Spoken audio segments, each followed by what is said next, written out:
Hello again, true crime fans. We've got another mysterious case to explore. The case of Laurel Mitchell.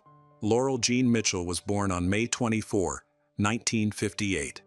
She grew up in a loving and supportive environment with her two younger siblings, raised by their parents.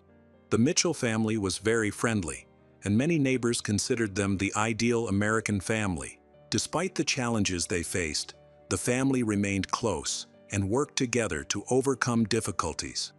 From an early age, Laurel excelled in school and was part of a very religious family. She attended church regularly, with her parents and later with her siblings. Laurel was also creative and talented. She joined the local choir and practiced weekly. She achieved much success, performing with the choir in neighboring cities and participating in various community events. Committed to helping others, Laurel worked at a church camp near her home. Many of the attendees knew her well, having watched her grow up. Laurel was described as a friendly, positive girl, with a gentle yet strong personality. Those close to her believed that she had a bright future ahead, supported by her dedication to her family and community. On the morning of August 6, 1975, Laurel spent time caring for her younger brother and sister while waiting for their parents to return from work. In the afternoon, she was scheduled to go to church camp. Laurel left home around 2 p.m., said goodbye to everyone without incident, and arrived at camp on time, as usual. She was scheduled to work until around 10 p.m. that evening and then planned to go to a local park to relax with friends, which was half a mile from the church. After work, a friend of Laurel's offered to drive her to the park, but she declined, preferring to walk and enjoy the fresh air. About 10 minutes into her walk, she met some friends across the street who were having a good time. Although they waved goodbye, Laurel did not join them because she did not want to be late. That was the last time anyone saw her alive. Meanwhile, her friends were waiting for her at the park. After 20 minutes had passed without Laurel, they began to worry. It was unusual for her to be late, as she was known to be punctual and usually arrived early. Concerned, her friends decided to wait a little longer, thinking that she might simply be running late for church. They waited for her, but after half an hour, they grew impatient and felt a little annoyed by her tardiness. Unable to wait any longer, they decided to go out and have fun without her. Meanwhile, they worried that something might have happened to her. Laurel's family was not worried at first because she had told them that she was going to meet her friends after work and planned to return around midnight, which was her curfew. Her parents allowed her to go out, but as midnight approached and she still had not returned, they began to worry. Both her mother and father became concerned, as did her friends. They realized that Laurel's behavior was unusual. Worried about her well-being, her parents decided to take action instead of waiting. Her mother immediately began trying to find out what had happened to her daughter. Knowing that 17-year-old Laurel was very close to her friends, most of whom lived nearby, her parents decided to contact them despite the late hour, as their worries had grown too great.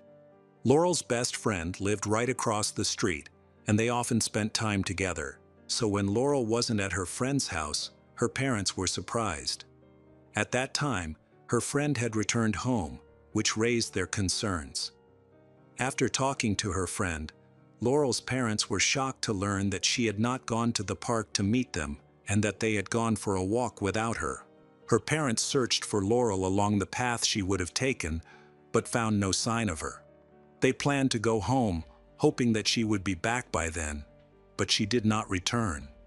Worried, the family began calling everyone they knew who might have seen Laurel, despite the late hour.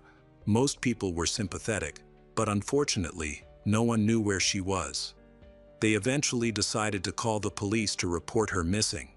Sadly, the police responded with the usual excuses, saying that since Laurel was 17 and was supposed to be with friends, she may have run away due to a conflict with her parents or simply been with someone else. They speculated that she might have had too much to drink and was unable to return home. However, her parents insisted that this behavior was completely out of character for Laurel. Laurel spent most of her time at home and at church, but the police did not listen to their concerns. Determined to find Laurel, her parents and others spent nearly an hour at the police station trying to convince the officers that she would never have missed a meeting with friends or broken curfew. Eventually, the police seemed to take action. By this time, a large group of townspeople were anxious to know what had happened to Laurel. Everyone in the community knew each other, and the idea that a young girl could be in danger in such a quiet town, where nothing like this had ever happened, was shocking.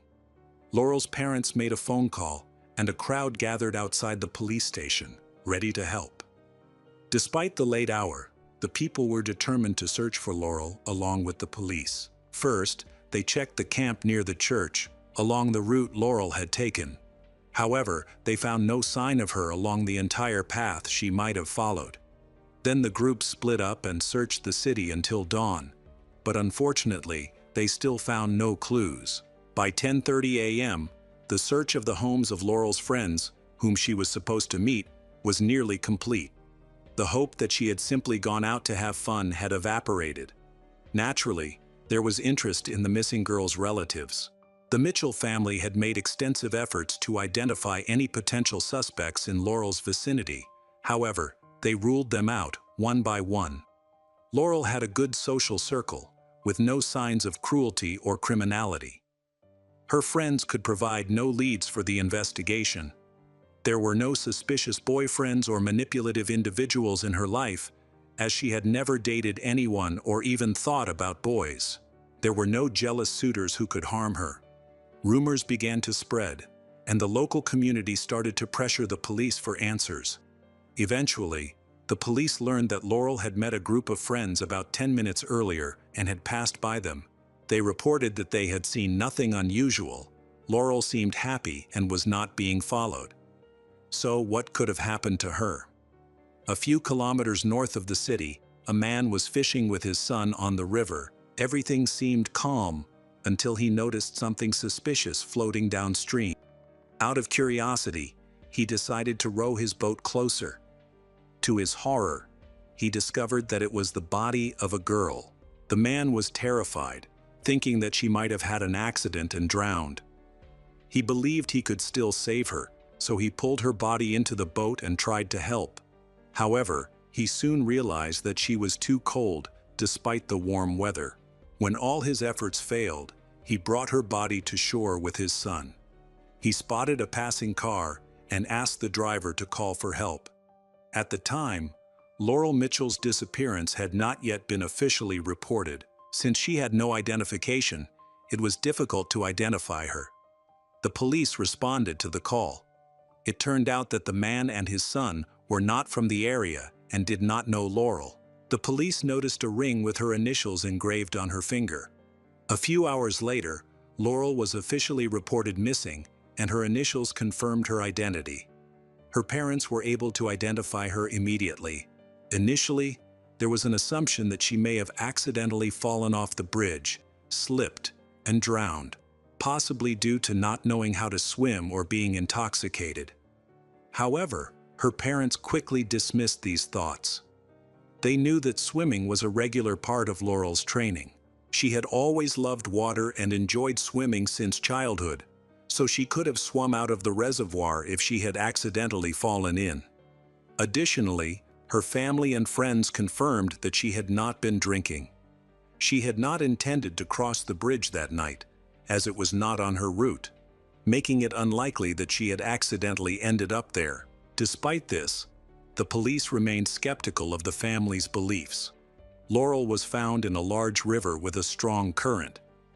In some areas, the current is so powerful that even professional swimmers avoid it. According to the police, Laurel may have fallen into the water or gone swimming and become a victim of the current. She may have been swept away and been unable to handle the situation. This theory is supported by the existence of areas marked as too dangerous to swim. Forensic experts were quick to dismiss the police's explanation. Laurel had numerous bruises indicating that she had been beaten, an apparent case of violent death. Many of her injuries appeared to be defensive wounds, particularly on her arms and upper chest. Her face and head were severely injured, suggesting that she had been struck with a blunt object. The cause of death was determined to be blunt force trauma, indicating an attempt to conceal the evidence by dumping her body in the river. The body had been submerged in water for a long time, causing most of the evidence to wash away. The remaining traces could not be thoroughly analyzed because DNA testing was still in its early stages, which caused the investigation to stall. Although the police had some evidence in the form of suspicious biological traces, they were too small to be of any use. All of the items recovered, such as Laurel's clothes, shoes, and underwear that showed these traces, were eventually stored. At the funeral, the church was so crowded that many attendees had to stand outside. People expressed their condolences to Laurel's family and hoped that the case would be solved soon. The investigation soon stalled and only made progress a few months later when an anonymous witness called the police from a public phone. She claimed to know what had happened to Laurel, but when the police began asking questions, she abruptly hung up and was never found again. The police made a public appeal to find the girl who had called them. They assured her that her identity would be kept confidential and that she would be safe, providing any protection she might need. They urged her to contact them again and share any information she had. To encourage her, they even offered a reward of $50,000, a substantial sum at the time. Despite this, the girl did not call back. Unfortunately, the reward led to trouble, as the police received some false information, wasting resources on unnecessary investigations. 6 months after Laurel's death, a woman contacted the police. She lived across the street from where Laurel had walked to the park that evening. She reported seeing Laurel at 10:15 p.m., the same time she was returning from work. While she was at home, she heard a strange noise outside. It sounded like a car had stopped suddenly in front of her house, followed by the screams of young people. When she looked out the window, she saw one of the trunks slam shut. Laurel, who had disappeared from view for a moment, was seen by a housewife. The housewife noticed a red car with strange young men inside, who quickly drove away. Although she could not see the faces or the license plate, she provided a description of the car. It was a bright red car, quite recognizable at the time. The police were very interested in this information and began investigating all the car owners matching that description. However, for a month, they found no clues, much to the frustration of the police and Laurel's family. The investigation hit a dead end again. Decades later, in the early 2010s, advances in technology and methods, including genetic analysis, allowed for a more thorough examination of the available evidence. Profiling techniques were also used, leading to the creation of a psychological profile of the suspect. FBI agents were even brought in to assist. The profiler suggested that the suspect was likely a young man who lived in or near the area, had a history of violent crime, and possibly a criminal record. Despite these efforts, the investigation into Laurel's case made little progress. The DNA samples from the evidence were too limited to be analyzed comprehensively, hampering the police's efforts to solve the crime. During this time, a team was formed to tackle unsolved cases. Finally, the case of Laurel Mitchell came to the attention of her elderly parents. They once again expressed their desire to confront the brutal criminal who had beaten their innocent daughter to death. The police chose to restart the investigation, ignoring all the controversial conclusions from over 30 years ago. Sadly, Laurel's parents died before the police could answer their long-standing questions. As of 2012, the culprit remains unidentified. After the tragedy, Laurel's brother and sister were determined to continue their fight for justice. They believed that the media could help promote their efforts, so they issued several news reports about the investigation, which had been ongoing for nearly 4 years. A few months into their media campaign, they began to see progress with the police. A woman who had lived in the area in 1975 and was the same age as Laurel came forward to share her story. About a week after Laurel's murder, she had met a man named John Wayne Lehman at a party, and they had begun a long-term relationship. At another party, John confessed to her about a traumatic incident that had occurred that summer. He revealed that he had witnessed his friend attacking a girl on the street and felt helpless because he could not intervene. John gave a detailed account of the crime, but maintained that he did not kill Laurel. Instead, he claimed that it was his friend. At the time, she did not believe him. When she went to the police station and repeated what John had said, the police became interested. The information she provided about the attack and murder included details that had not been reported in the media, raising suspicions. Despite this, the investigation remained challenging. The woman mentioned that she had broken up with John shortly after his confession and that she did not know about his current situation. He was not listed in the police database, indicating that he had no legal problems. The police sought to identify John's friend. The woman struggled to remember her friend's name. To help her recall, the police provided her with a list of former suspects and potential witnesses in the case. She recognized the name Fred Bandy Jr. 2 years after Laurel's death, a young man came to the police station, stating that he had met Fred, who had no stable home, job, or education.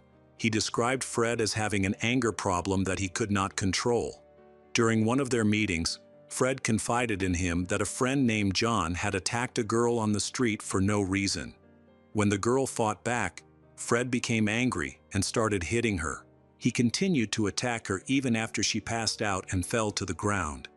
Fred claimed that he lost control at that point, which ultimately led to the girl's death. To cover up their crime, they dumped the girl's body in the river.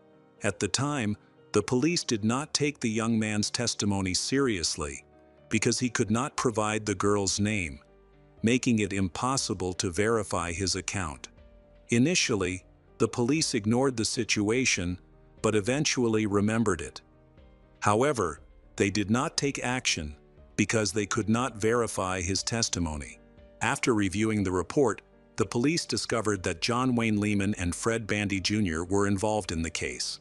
Now, the police decided to take a closer look at the main suspects. However, at this time, they still had no information about John or Fred.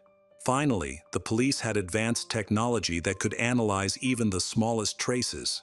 In 2019, they decided to test all the evidence collected from Laurel's murder, including her clothes, shoes, underwear, and a ring. Contrary to expectations, the testing process took nearly a year, even with these improved methods. In February 2020, a major breakthrough occurred when forensic scientists discovered microscopic traces on Laurel's clothing that had gone unnoticed for decades. The authorities had enough samples from Fred, who had a history of violent crimes, and his DNA was stored in a database. They needed time to compare these samples. Unfortunately, the initial results only showed an 80% match, which was not conclusive enough, so the investigation continued. After conducting further analysis using different methods, they achieved a near 100% match with Fred's samples. Finally, in 2023, the decision was made to arrest Fred Bandy Jr. and his friend John Wayne Lehman.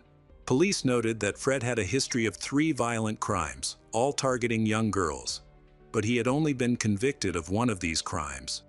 Fred served a short sentence and was released. He has now admitted to attacking Laurel Mitchell and mentioned that his friend John owned a red car in 1975. He tried to blame John but could not explain why only his DNA was found on Laurel's body. Both men were arrested nearly 48 years after Laurel's murder. Laurel's younger brother and sister struggled to understand how the killers were able to live freely while the police failed to catch them all these years. It was expected that they would accuse each other. Fred blamed John for everything, while John insisted that Fred was responsible for abusing and killing Laurel and drowning her. He denied any involvement in the murder, claiming that his fear of Fred had prevented him from intervening or speaking up until now. After hearing arguments from both sides, the jury reached a decision. Within an hour, they found Fred Bandy Jr. guilty of first-degree murder. At the time, Fred was 69 years old. At the sentencing hearing that followed, he was sentenced to life in prison without parole. It is important to note that Fred was tried under a 1975 law. At that time, he could have faced life in prison with the possibility of parole or the death penalty. However, the death penalty has since been abolished in that state. As a result, Fred will spend the rest of his life in prison. John Wayne Lehman, who was 68 years old when he was arrested in Indiana, negotiated a deal with the prosecution by pleading guilty to conspiracy to commit murder. Because of his cooperation, John was sentenced to only 8 years in prison, with the possibility of parole. In exchange for this leniency, John had to testify for the prosecution during the trial. After the murderers were convicted, Laurel's 62-year-old younger sister released balloons into the sky that read, "We got him." This allowed the family to celebrate a long-overdue victory for justice.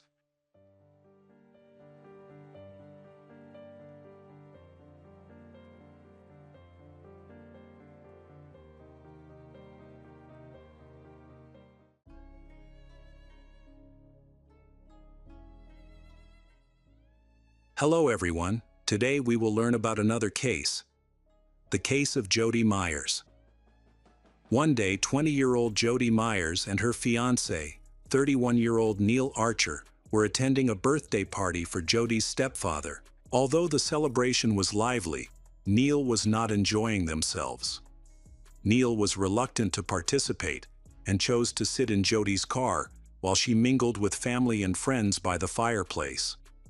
Jody frequently had to return to the car to convince Neil to join the party. Some guests even brought him snacks in hopes of cheering him up. Around 8:30 p.m. Neil and Jody left the party, and their argument occurred at home. Jody's mother, Lucy, received a message from her daughter stating that she couldn't come home that night because she had broken up with Neil, and she changed her phone number. Jody mentioned she would let her parents know where she was later, that she had moved to a different area, and that she had quit her job. Once things calmed down, she promised to explain everything in detail. Jody also assured her mother that she was safe, that her friends were with her, and she also expressed her love for her family. The message was poorly written and lacked punctuation, which concerned Lucy. She noticed several spelling errors, which were also unusual for Jody, who generally had no issues with spelling and grammar. Normally, if she made a mistake, she would quickly correct it, but in this case, she did not. One possible explanation for Jody's behavior is that she was feeling rushed or stressed after breaking up with her fiancé the night before. However, it was puzzling why Jody would take the time to write a message when she was likely overwhelmed. This causes Jody's mother and sisters to suspect that she was not the one who sent the message. Furthermore, Jody would never abandon her 2-year-old son, Elijah, who she had with Neil. Her family was certain of this. Elijah was the center of Jody's life, and she loved him dearly. Friends and family believed that if Jody had intended to leave, she would have taken him with her. This concern prompted the family to report Jody's disappearance to the police. The family members were reluctant to accept that something terrible might have happened, but they were also worried about losing precious time. Doubts began to arise in their minds, and they feared that the police might not take their report seriously, as cases of missing young women who had argued with their fiancés were often overlooked. However, the police treated Jody's family's report with great seriousness. They were particularly concerned that Jody had left her child behind, which was an unusual situation they couldn't ignore. Detectives quickly launched a search, and public worry grew when it became known that someone had used Jody's bank card to withdraw $250 from an ATM in the city center. This raised the possibility that either Jody was nearby and intended to return, or an unknown person was trying to cover up the situation. Jody Myers was officially reported missing, prompting an investigation. Jody's story quickly gained attention especially among investigative teams. Authorities interviewed everyone close to Jody, including her fiancé Neil, but none could provide useful information about her whereabouts. Neil, being the last person to see her, shared details with the police. He revealed that he and Jody had argued on their way home from a party. During the drive, Jody angrily threw her ring out of the window, and the police later searched for it. Neil also stated that he last saw Jody when she got into a red Nissan X-Trail with an unknown man and woman. The police did not disclose that Neil was their main focus. They described him as a valuable witness, but at that point, he was their only person of interest. Extensive searches were conducted in the areas surrounding where Jody was last seen, including local bushland and the Murray River, but no trace of her was found. The ring Jody allegedly threw out of the car also remained missing, despite Neil indicating where it might be. As the investigation progressed, relatives, friends, and acquaintances frequently appeared in the media to discuss the case and share their thoughts. Neil's mother, 57-year-old Margaret Archer, spoke to reporters about her son's partner, Jody.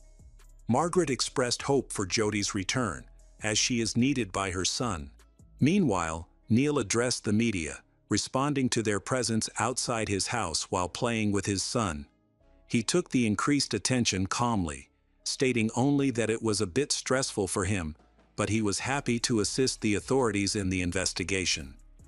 For the purpose of the investigation, the police requested video footage from ATM surveillance cameras and were surprised by what they found. The money had not been withdrawn by Jody or Neil, as they had previously thought. Instead, it was a woman in a hooded sweatshirt, clearly trying to conceal her identity. Detectives quickly identified this woman as Margaret. While her cash withdrawal did not implicate her in murder, she was arrested for theft. It was unclear how Margaret had obtained Jody's bank card and used it after Jody went missing. Margaret might have stolen the card or borrowed it from Jody. Regardless, Margaret strongly denied any involvement in Jody's disappearance, both to the police and in public. After being questioned, she was released on bail, but this unusual situation led investigators to closely examine her actions during the time Jody was missing. Detectives discovered 2 receipts from different hardware stores. Margaret had purchased 10 bags of cement from one store and another 10 bags from a second store, along with a wheelbarrow. These purchases were notable for their large quantity. Investigators needed to verify that these transactions were made by Margaret. They visited the store where Neil's mother had gone 3 days after Jody's disappearance. After reviewing the surveillance footage, they confirmed that Margaret had indeed bought a large amount of cement. However, they questioned why she needed so much. While buying construction materials is not illegal, detectives still needed to understand the context of those purchases. The purchase had been made with the exact amount that Margaret withdrew from the ATM, which left the police confused, until they spoke with Margaret's husband, Lawrence. He explained that on the day Jody went missing, he was in Tasmania. When he returned home, his son Neil told him he had a Father's Day gift. Since Neil rarely showed generosity, he was intrigued. Neil led him to the yard, where a freshly poured concrete slab lay in the shed, which Neil had just finished. Lawrence was surprised, as he thought of Neil as lazy and selfish, but he could see that his son had done a lot of hard work. He thanked Neil for the gift and began sharing stories about his trip to Tasmania. As the detectives listened, they began to connect the dots, realizing that Neil was no longer just a witness. He was now the main suspect in Jody's disappearance. At the same time, Neil's brother, Aaron Archer, felt guilty because he knew something, but was afraid to speak up for fear of implicating his family. Aaron was hesitant to carry out certain tasks requested by relatives. When he learned something troubling, he urged Neil to go to the police, but Neil refused. With no other option, he went to the station and decided to share everything he knew. On September 24, 2015, at midnight, Aaron met with police officers at a predetermined location. Following his brother's visit to the police station, Neil was taken into custody and charged with the murder of his fiancée, Jody Myers. The next day, investigators searched the home of Margaret in Murray Bridge, a town about an hour and a half from Adelaide. During this search, Forensic teams discovered a woman's body buried in a shallow grave beneath a concrete slab in the shed. This slab had been a Father's Day gift for Lawrence. Experts later confirmed that the body was Jody Myers, who had been missing for a month. Investigators indicated that the evidence suggested a violent murder had taken place. Afterward, Lucy's son-in-law, Michael Bates, publicly expressed the family's hopes for Jody's safe return until they received the tragic news. Her death created a profound loss for them, but they cherished the loving memories of her as a mother, daughter, and sister, emphasizing that she was not to be blamed for anything. From that point on, the family was left with only memories, which they considered their most precious treasures. A few months later, Margaret was arrested for her alleged involvement in Jody's murder. Despite the charges, Margaret was working hard to prove her innocence. It is believed that Neil's father, Lawrence, was unaware of the events surrounding the case.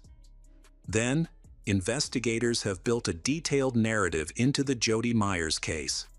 After returning home from a party, Jody and Neil had a severe argument. Neil felt that he had not impressed Jody's parents and believed they wanted him and Jody to break up. In a moment of rage, he lost control and strangled Jody with the cord of his hoodie until she stopped breathing. Later, reports surfaced that while in jail, Neil told other inmates that his mother had been present during the argument and had restrained Jody, although this claim could not be substantiated. The following day, Neil asked his mother to help him hide the crime, and Margaret, without hesitation, agreed to dispose of the evidence related to the murder of Jody, who had given her a grandchild. She withdrew cash from the ATM to buy cement and added $10 to Jody's phone to send a message to Jody's family. It became clear that Neil pressured his mother to handle all the illicit activities for him. Margaret had previously been a victim of domestic violence herself, which makes it even more perplexing that she would agree to cover up such a tragic crime. Many people find this behavior abnormal, regardless of a mother's love for her child. It is difficult to believe she would justify helping him in such a horrific situation. However, some parents claim they would do anything for their children, and Margaret likely belonged to this group, which is truly disturbing. Even more alarming is the fact that Jody's 2-year-old son, Elijah, partially witnessed the incident. He was sitting in the car while Margaret visited hardware stores and made purchases. It was also revealed that Elijah was in Margaret's house when Neil transported and buried his mother's body in a shed. As the case progressed, new information shocked the public. The police recorded phone calls between Margaret and Neil discussing how to hide the crime. Both felt guilty and unable to find a solution to their problem. During their conversations, they also mentioned Neil's brother, Aaron. Margaret attempted to involve her second son and later his half-sister in the cover-up. She pressured them to burn clothes and destroy evidence, such as cement bags. However, Aaron cleverly refused to comply and eventually reported the situation to the police. In 2016, Neil Archer pleaded guilty to the murder of Jody Myers. In 2017, he was sentenced to life in prison, with the possibility of parole after 22 years. This outcome is relatively favorable by Australian standards, and it is reassuring that the murderer accepted his guilt. In South Australia, a guilty plea can lead to a sentence reduction of about 30%, but the judge determined that Neil did not merit this reduction. Jody's friends and family were pleased with the verdict. Meanwhile, Margaret Archer hesitated until the last moment to admit her wrongdoing. She changed her story and confessed. Her lawyer claimed that Margaret had always lived a good life and cared deeply for her large family.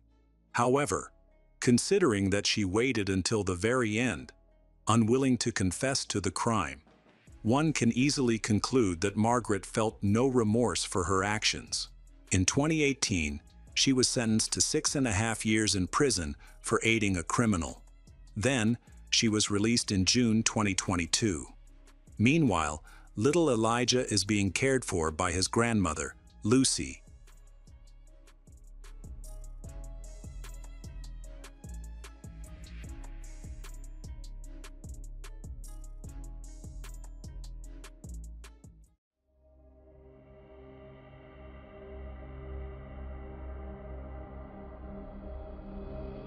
By the summer of 2016, Annie Hester's life in Gresham, Oregon, seemed to have found peace after years of divorce.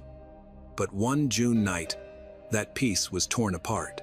When police arrived at the scene, they were confronted with a scene so horrific that it stunned even seasoned investigators. The front door was wide open. The belongings hadn't been rummaged through, but on the floor were long streaks of blood leading to Annie's body, stabbed more than 60 times, with many wounds so deep they nearly severed her head.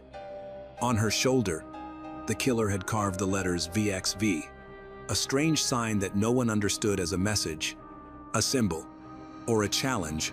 The investigation quickly ruled out robbery or random attack.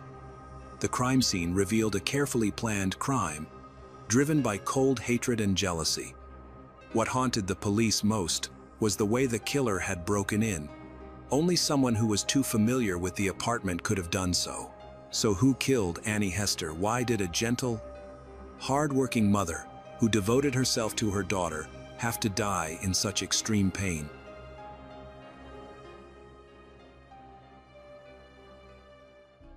Annie Hester spent her entire life in Gresham, Oregon. Her childhood was difficult. When she was a teenager, her father died, and she relied on her mother and stepfather to get through. Despite the loss, Annie stayed close to her family and remained resilient. Friends and acquaintances describe Annie as trustworthy and determined. She is hardworking, has leadership qualities, and those qualities are reflected in every aspect of life. Her greatest joy, though, came from games. She loved role-playing adventures and cosplay festivals, and was a familiar face at local game shops. In the community of people with similar interests, Annie met Matthew Hester again. They had first met in 1999, when Matthew was married to someone else. Years passed, and they went their separate ways. Then, by chance, they met again at a local game store. This time, Matthew was divorced. From that meeting, they started dating and got married in 2008. In 2011, their daughter, Alice, was born. Annie was overjoyed, but the happiness didn't last. Just 1 year later, Matthew made the very mistake that had ruined his previous marriage: infidelity. Annie tried to forgive him, but the trust was gone. After more lies and broken promises, Annie made a hard choice. She filed for divorce and started over as a single mother. She and Alice moved into a small one-bedroom apartment. Annie gave Alice the bedroom and slept on a mattress in the living room. Annie worked tirelessly. During the day, she cared for children in an after-school program. At night, she worked at a downtown call center. Her dedication paid off, and she eventually became a manager. Still, the long hours took a toll, and Matthew's child support was inconsistent because he frequently changed jobs. Even so, she persevered to ensure that her daughter Alice had everything she needed, even when Matthew remarried. To a woman named Angela, Annie remained polite. The two families occasionally dined together or took Alice out. Annie has always been creative and appreciative of the little things. During Christmas, she made her own decorations and designed cards with Alice's face for her family. On weekends, when Alice was with her father, Annie took on extra work, often painting faces at local events. For her, staying busy was both a way to make a living and a way to express herself. She bore everything with a quiet strength. In the summer of 2016, that strength was tested by a terrible tragedy. One night, police were called to Annie's apartment in Gresham, Oregon. What they found shocked even experienced investigators. The intruder did not enter through the front door, but through Alice's bedroom window. The window air conditioner had been ripped out, and a block was used to push it open. When police arrived, the front door was unlocked. Inside, the apartment was largely undisturbed. No ransacking, no missing items, suggesting robbery wasn't the motive. Blood evidence revealed a brutal attack. Annie was likely asleep when her killer struck. She tried to flee toward the front door but didn't make it. She suffered more than 60 stab wounds. many to her chest and head. The assailant even attempted to decapitate her. On her shoulder, someone had carved 3 letters, VXV. No one knew what they meant. Message, symbol, or a taunt to mislead investigators. 3 knives were found on the carpet, some from Annie's kitchen, and 1 folding knife likely brought by the attacker. Bloody shoe prints led toward the exit. Detectives questioned whether there had been 1 attacker or more. Alice was safe. She had been staying with Matthew and Angela that night. Had she been home, she might also have been attacked. Neighbors reported disturbing sounds, screams and crashing around 11:15 p.m. Later, loud arguments, slamming doors, and groans that continued past 1 o'clock. AWS. One neighbor turned up the TV to drown out the noise. No one called for help. Only one person finally did, the victim herself, Annie. At 3:00 a.m. gasping for breath and barely able to speak, she managed to dial 911. It was a final act of desperation from a woman fighting for her life. From the first sounds neighbors reported around 11:00 p.m. to the moment Annie called for help, nearly 4 hours passed. Investigators found this deeply alarming. It implied the attack was not brief but prolonged, cruel, and essentially torture. They needed answers, but there were no suspects, no clear motive, and no explanation for the strange VXV symbol carved into Annie's body. The only thing certain, someone was determined to kill her. Police first focused on those closest to Annie. The police contacted Annie's ex-husband, Matthew Hester, and his current wife, Angela, to inform them of Annie's death and invite them to the station. Investigators needed to know about any tension, threats, or disputes. Matthew claimed that Annie had no enemies, that their relationship, though distant, was stable, and that his main concern was the safety of their daughter, Alice. He said he and Angela had been home all night with Alice and Angela's 3 children. They played video games and went to bed around 10:00 p.m. He claimed Angela was beside him the entire time, and she confirmed it. Angela added that she's a light sleeper and would have noticed if Matthew left during the night. However, detectives took note of Matthew's demeanor. He seemed largely unaffected by the violent death of his ex-wife, Annie. He focused on custody issues and Alice's future and described his feelings toward Annie as mostly indifferent, wanting minimal contact with her. Matthew admitted to having an affair during the marriage, but said they had an open arrangement. According to him, Annie also explored polyamory, including a relationship with a couple she met at a pirate-themed role-playing event. Investigators located the couple and cleared them of involvement. Matthew's physical condition also raised questions. He used a cane, walked with a limp, and had obvious health issues. Given the brutality of the crime, more than 60 stab wounds, detectives doubted whether he could have carried out the attack alone. Angela was questioned separately and repeated the story. The 2 of them went to bed at 10 o'clock, scrolled through their phones, and then fell asleep. The house was always noisy.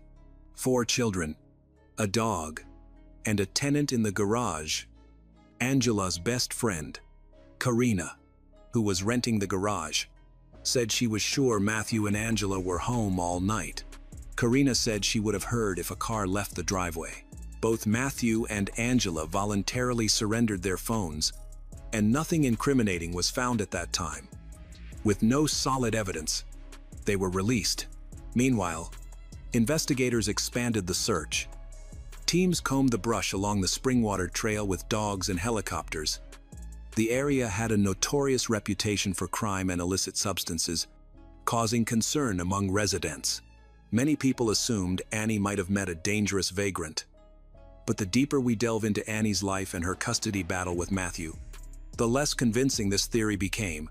Co-parenting had deteriorated, particularly after Angela entered Matthew's life. Angela quickly went from rumor to lover, and tensions with Annie escalated. Angela reportedly didn't want Matthew communicating with Annie, and Matthew pushed for full custody of Alice. The dispute went to court, 1 month before Annie's murder, the court awarded full custody of Alice to Annie. Matthew was ordered to pay more than $13,000 in back child support and nearly $30,000 in legal fees. Neither Matthew nor Angela was employed. The financial pressure and the personal stakes were immense, and Annie had won. Detectives had a pressing question. How would Matthew and Angela pay? Matthew spent most of his time at home, writing fantasy fiction and designing elaborate role-playing games. He and Angela also ran a small YouTube channel sharing his fictional worlds. However, the reality was that they owed Annie thousands of dollars in child support and court fees. While having virtually no income, they explained that they were full-time caregivers for their children, claiming that their children had mental health issues that warranted government benefits and financial assistance.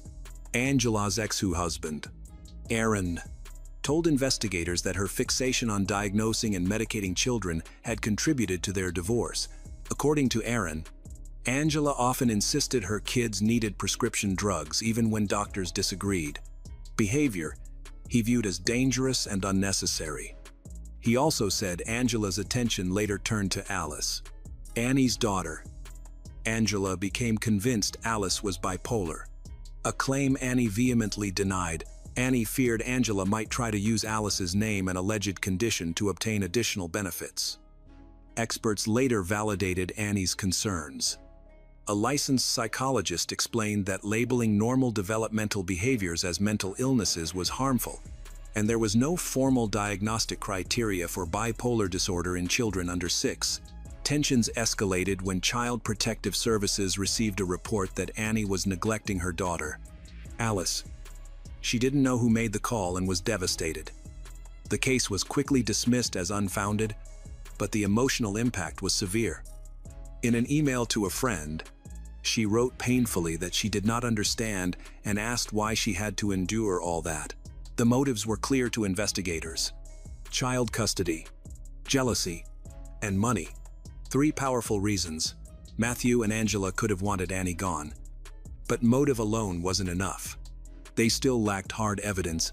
The detectives brought Matthew and Angela back for more questioning. Matthew surprised them by taking off his shirt voluntarily, showing no cuts or scratches. Because Annie fought so hard for her life, detectives believe the killer may have been injured. Matthew insisted he had nothing to hide. He admits people may suspect him, but denies any involvement in Annie's death. Angela was mostly silent, bowing her head and complaining of fatigue. However, she gave new details that contradicted her previous testimony. She now said that around 3:00 a.m., on the night of the murder, she had been awake. She took the dogs outside and suddenly became violently ill, so ill that Matthew had to help her shower and change clothes. This new story put both of them awake and active at the same time. Annie called 911. With no solid evidence, the detectives had to release Matthew and Angela again. But this time, they began secret surveillance. What they found was troubling. Footage showed Matthew moving easily, carrying heavy shopping bags, doing yard work, and walking without a cane. His apparent frailty during interrogation seemed staged. Worse, a neighbor's security camera recorded a vehicle leaving Matthew and Angela's driveway shortly before 1:00 a.m. Heading toward Annie's apartment. Their housemate, Karina, who slept in the garage, had told police she hadn't heard anything. Detectives now wondered if she was protecting them. Contradictions mounted. Matthew and Angela had lied, and their claims of innocence were falling apart. A year on, Annie's family is still waiting for answers. The brutality of her murder made silence unbearable. A reward was offered for information that could bring justice. Months later, the case remained unsolved. Annie's killer was still at large. The pain her family suffered was immeasurable. Her mother later said she would never want another parent to go through the same agony. The grief, the unanswered questions, and Annie's absence left wounds that would not heal. Public appeals followed. Police urged anyone with information to come forward, stressing that the perpetrator had to be found. For Annie's family, justice was the only path to peace. Meanwhile, Matthew and Angela quietly moved nearly 700 miles away, making it more difficult for them to cooperate in the investigation. But the detectives did not give up. Then came the turning point. DNA samples from the knives seized at the scene were tested. The results were undeniable. Blood and DNA matched Angela. In October 2017, more than a year after Annie's murder, police located Angela in Pocatello, Idaho. She was arrested on 2 counts of aggravated murder and 1 count of first-degree theft. When arrested, Angela flew into a rage, screaming that she had young children at home and demanding answers. Detectives stood firm. She was charged with intentionally killing Annie, and prosecutors added an additional charge, alleging torture. If convicted, Angela faced life in prison, and at that time, possibly the death penalty. She pleaded not guilty, insisting she was innocent despite mounting evidence. Detectives then turned to Matthew. They showed him Annie's autopsy photos, hoping to break his ice. At first, Matthew denied any involvement. He later admitted Angela came home the night of the murder covered in blood. He claimed she was panicking, and that he only helped her clean up. He said he didn't know what she had done, though he also acknowledged that he and Angela had previously discussed killing Annie. Matthew then tried to shift blame to Angela's ex-husband, Aaron. Detectives thoroughly questioned Aaron but found no evidence linking him to the crime. He was never charged. Court records reveal the chilling details of the charges against Angela: stabbing Annie more than 60 times, attempting to decapitate her, and carving VXV into her skin. It was a crime defined by rage and cruelty. The strongest incriminating evidence came from her Google Maps search history. 3 days after the murder, Angela looked up a spot in Mount Hood National Forest. Detectives went there and found a boot buried near a tree. It matched a bloody shoe print at the scene. A diver later recovered a plastic bag nearby containing Angela's clothing. The fabric pattern, size, and purchase history directly linked her. The evidence was overwhelming. As investigators dug deeper, they found another disturbing detail. Annie had a $100,000 life insurance policy, naming her parents as beneficiaries. Shortly after her death, someone called the insurance company, not her parents, but Matthew, asking if he could receive the payout. When told no information could be provided, he hung up. By 2019, prosecutors expanded the case. Matthew was charged with 2 counts of conspiracy to commit murder, 1 count of solicitation to commit murder, and 1 count of hindering prosecution. He pleaded not guilty, like Angela, but the evidence grew. In 2020, Angela changed her plea and admitted to second-degree murder. Oregon law had changed by then, eliminating the possibility of the death penalty. But she was sentenced to life in prison with the possibility of parole after 25 years. Matthew's case concluded later. In 2021, he pleaded guilty to soliciting Angela's brother to commit murder and to hindering prosecution. His sentence was considered light, given the severity of the case. Just 56 months. Less than 5 years. Many criticized the outcome, but prosecutors called it strategic. If stronger evidence later emerged against Matthew, they could still prosecute him for conspiracy to commit murder. If he was acquitted, that would not be possible. Angela and Matthew divorced while incarcerated. Angela has not spoken publicly about Annie since her arrest. Angela's child was placed in foster care, and Alice was adopted by Annie's mother. Alice finally found the safety and love in the family Annie had always wanted for her. Those who had worked with Annie remembered her not only as a victim, she was an inspiration, a tireless worker who shouldered many hardships yet still brought joy to others.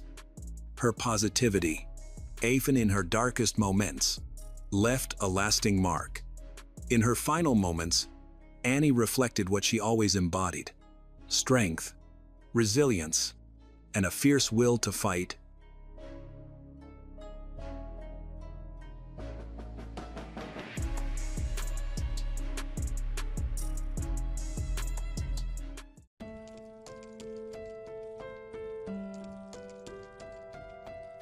It was a sweltering night in Apopka, Florida. The sound of an ambulance siren woke neighbors, but no one knew what was going on. When police arrived, they found a woman sitting on her doorstep, covered in cuts and holding a blood-soaked towel against her chest. She told officers she had shot a man in self-defense. Inside the house, police discovered his body. He had been shot several times, one bullet piercing his heart. There was no sign of a burglary or a struggle. There were only 2 people at the scene, and one of them was dead. The story begins as a beautiful marriage between 2 colleagues, a soldier who spent time in the Iraqi desert and a smart, caring programmer. They shared deep love and believed nothing could ever come between them. But love turned to obsession. Meetings turned to arguments, and the final night ended in gunfire. Anita Smithay said she was attacked and had no choice but to defend herself.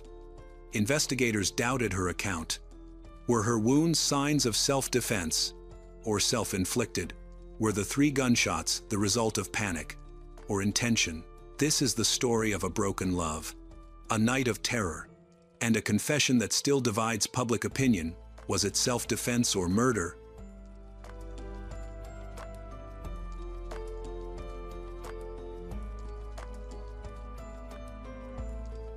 Anita Smithay lived in Apopka, Florida, USA, and had 2 children from her first marriage. She met her second husband, Robert Klein, when they both worked for the same company, Robert in sales, and Anita as a programmer. Robert was a medic who served in Operation Desert Storm in Iraq. He was raising 2 young children after his first wife, Deborah, died of a heart attack in 2003. His wife's death devastated him, and Anita became his best friend, helping him through the difficult time. While working together, they discovered many similarities, especially in their views on raising children. During Anita's difficult divorce in 2004, Robert offered her emotional support. Anita eventually gained full custody of her children. Their friendship gradually turned into love. Since Anita was officially single, their relationship deepened. They dated for a while and married in May 2007. The first years of their marriage were quite happy. But gradually the conflicts increased. After 3 years of marriage, they broke up and lived apart for about 3 months. Even so, their feelings for each other persisted, and they started dating again, though they decided not to remarry. Anita often told friends she couldn't let go of Robert, as they remained strongly drawn to each other. Their meetings, however, frequently ended in arguments and frustration. They eventually decided to limit physical intimacy to reduce tension. But this approach failed to improve things. On the night of May 4, 2010, police received a call from a distressed woman claiming she had shot her ex-husband in self-defense. When officers arrived, they found Anita Smithay covered in bruises and cuts. She was sitting at the entrance of her home around 2:00 a.m., holding a blood-soaked towel against her chest and waiting for help. Her injuries included a forehead bruise, a chipped tooth, cuts on her neck and face, and split lips. Inside the house, Robert's body was found. He had multiple gunshot wounds, one of which had struck his heart and proved fatal. At 4:38 a.m., an officer visited Anita in the hospital to question her. While the incident was initially considered self-defense, further investigation was needed to confirm the details. Although still in shock, Anita agreed to talk. She said Robert had come to spend the evening with her, offering her a drink. And the two had been intimate. They had agreed he would leave afterward, but he stayed late. When Anita asked him to go home, fearing their night would again end in conflict, he refused.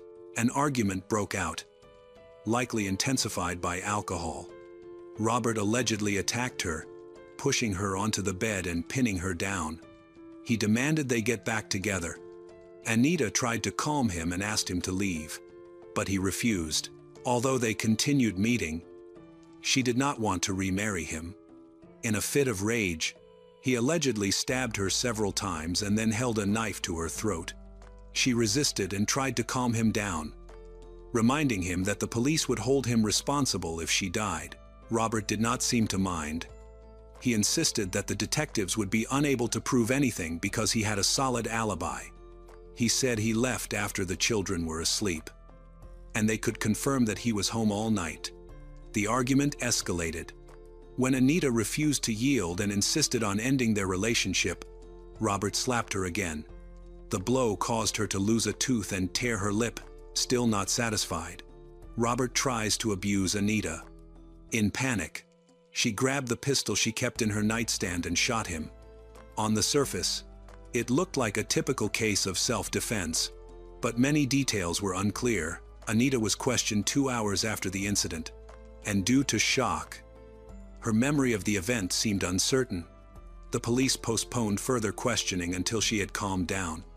Meanwhile, the forensic team examined the scene and quickly discovered many irregularities. Anita's statement was inconsistent in many places. The next morning, when asked again, she said that the confusion was due to shock. But in her account, several details had changed. Although she still claimed self-defense, she seemed to be trying to rearrange the facts in her favor. Veteran detectives had seen similar behavior when an offender tries to appear as the victim. Anita reiterated that she was assaulted by Robert but expanded her testimony to include more information about their relationship. She said they had separated 3 months earlier because of Robert's hostile and aggressive behavior. According to her, Robert was also under financial stress. He had missed mortgage payments for nearly a year and unsuccessfully applied for a Department of Defense assistance program. Anita claimed these struggles fueled his anger, causing him to lash out, even at the children. She said he often belittled them and demanded they leave the house he saw as solely his. Despite both contributing equally during their marriage, Robert wanted complete ownership of the property, while Anita was seeking fair compensation. Her children from a previous marriage confirmed that Robert had been aggressive toward their mother, though they said they didn't feel emotionally pressured themselves. Robert's children, however, saw things differently. They said Anita provoked most of the conflicts. Robert's friends also denied he was aggressive, believing their split stemmed from personality clashes. Anita was described as lively and emotional, while Robert was seen as a calm, gentle giant. He was a large, athletic man but considered kind-hearted. Text message analysis showed that Robert often sent Anita loving words and expressed his desire to mend the relationship. An acquaintance of Anita said she had complained about Robert's controlling tendencies. However, Anita had never reported domestic violence to the police. She said the first serious argument took place just before they broke up. From then on, Robert was often angry, threw things, punched walls, and screamed incessantly. When asked why she hadn't called the authorities, Anita said she was too afraid. She claimed Robert's outbursts terrified her and that he once threatened her 13-year-old son, who tried to call emergency services.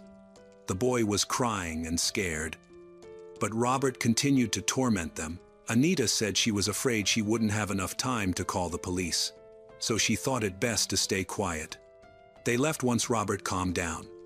Anita later decided not to report the incident because Robert begged her to keep it quiet. He was an insurance agent, and if he were prosecuted, he could lose his license, his job, and his income. What's noteworthy is that later conversations with Anita's children showed that they were not greatly affected. They had never been harmed by Robert. So some people believed that Anita was trying to pin the blame on him as a way to prove that she was the victim. After several serious arguments, the two divorced, but then started dating again. It was unclear who initiated the reunion. Anita insisted that Robert begged her to take him back, apologized repeatedly, and even behaved like a stalker. Robert's relatives, however, claimed it was Anita who wanted to rekindle the relationship. After moving out with her children, Anita allowed Robert to visit her home regularly. He came by weekly, sometimes several times a week. He seemed to be interested only in the physical. Although Anita didn't object, he continued to be violent.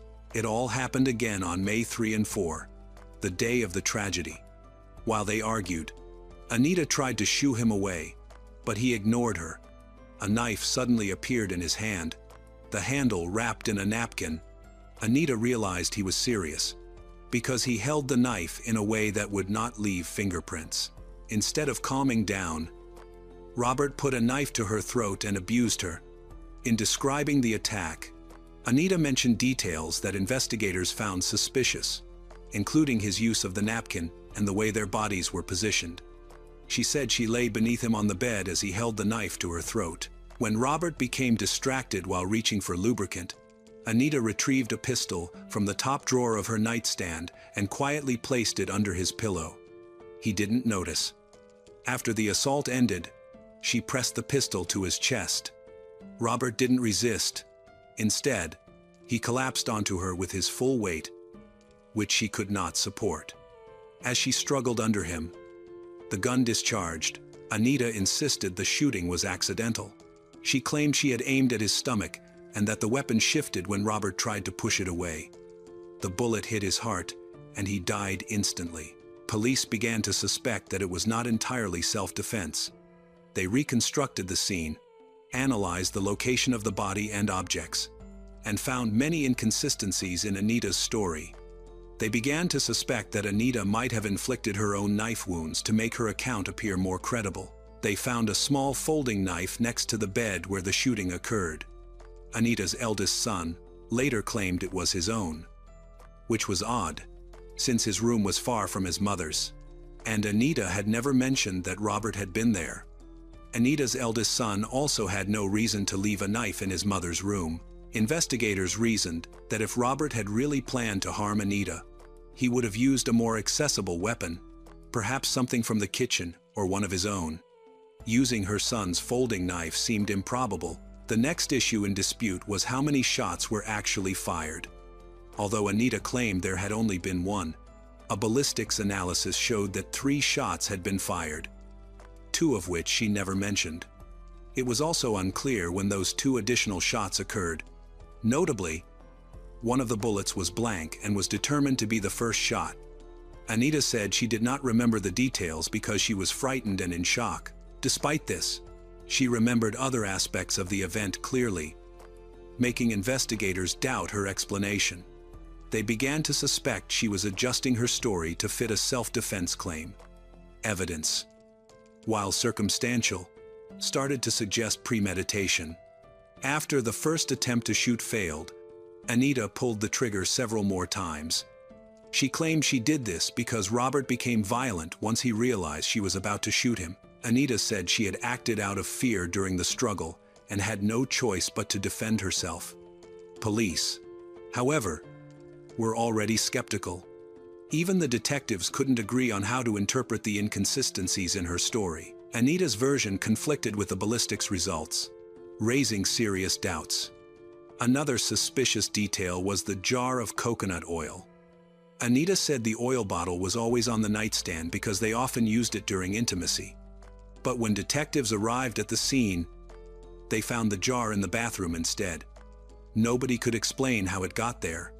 Anita insisted she hadn't moved it, saying she went straight to a neighbor's house after the shooting.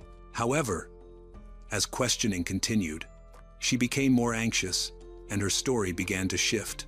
At first, the changes were minor, but over several hours, her account altered significantly.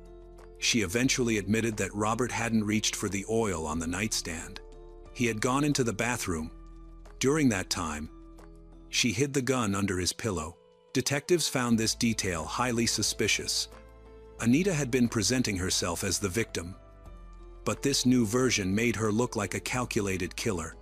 If there had been no real threat, why use a gun at all? The incident involving the knife also raised suspicions. There was no evidence that Robert brought the knife into Anita's son's bathroom. Detectives believe she wrapped the knife handle in a napkin to avoid fingerprints. The napkin was never found, making it impossible to determine whose DNA had been on it. Forensic experts examined both Robert's body and Anita's injuries. Their analysis suggested Anita had used her son's knife to make several shallow cuts on herself, staging them to appear as defensive wounds. In truth, There was no sign that Robert had attacked her. The conclusion is that she wanted Robert dead. Although her motives remain unclear, Anita explained that the knife had been bought for her eldest son in October for airsoft practice. But later, she and Robert decided it was too dangerous for a 13-year-old and banned him from using it. When detectives pointed out inconsistencies about the knife, Anita again changed her story. Partial fingerprints found on the handle matched Anita's, while none belonged to Robert. Their placement suggested she had simply held the knife normally, not in the course of a struggle. Despite this, Anita later claimed she had grabbed the knife during the fight, which could explain her prints. When experts examined the cuts on her body and compared them to her description of the struggle, they concluded the wounds could not have been inflicted by another person. The direction and position of each cut clearly indicated they were self-inflicted. Still, Anita kept insisting they were not. However, until the last minute, the detectives did not reveal the full truth they had discovered during their search of the house to Anita. They had discovered that her account of a violent struggle on the bed was false. The bed linen showed no trace of blood from either Anita or Robert. Instead, blood was found near the bedside table, on the carpet, and on Anita herself. The analysis shows that Robert was shot while standing, from a distance farther than that of direct contact in a struggle.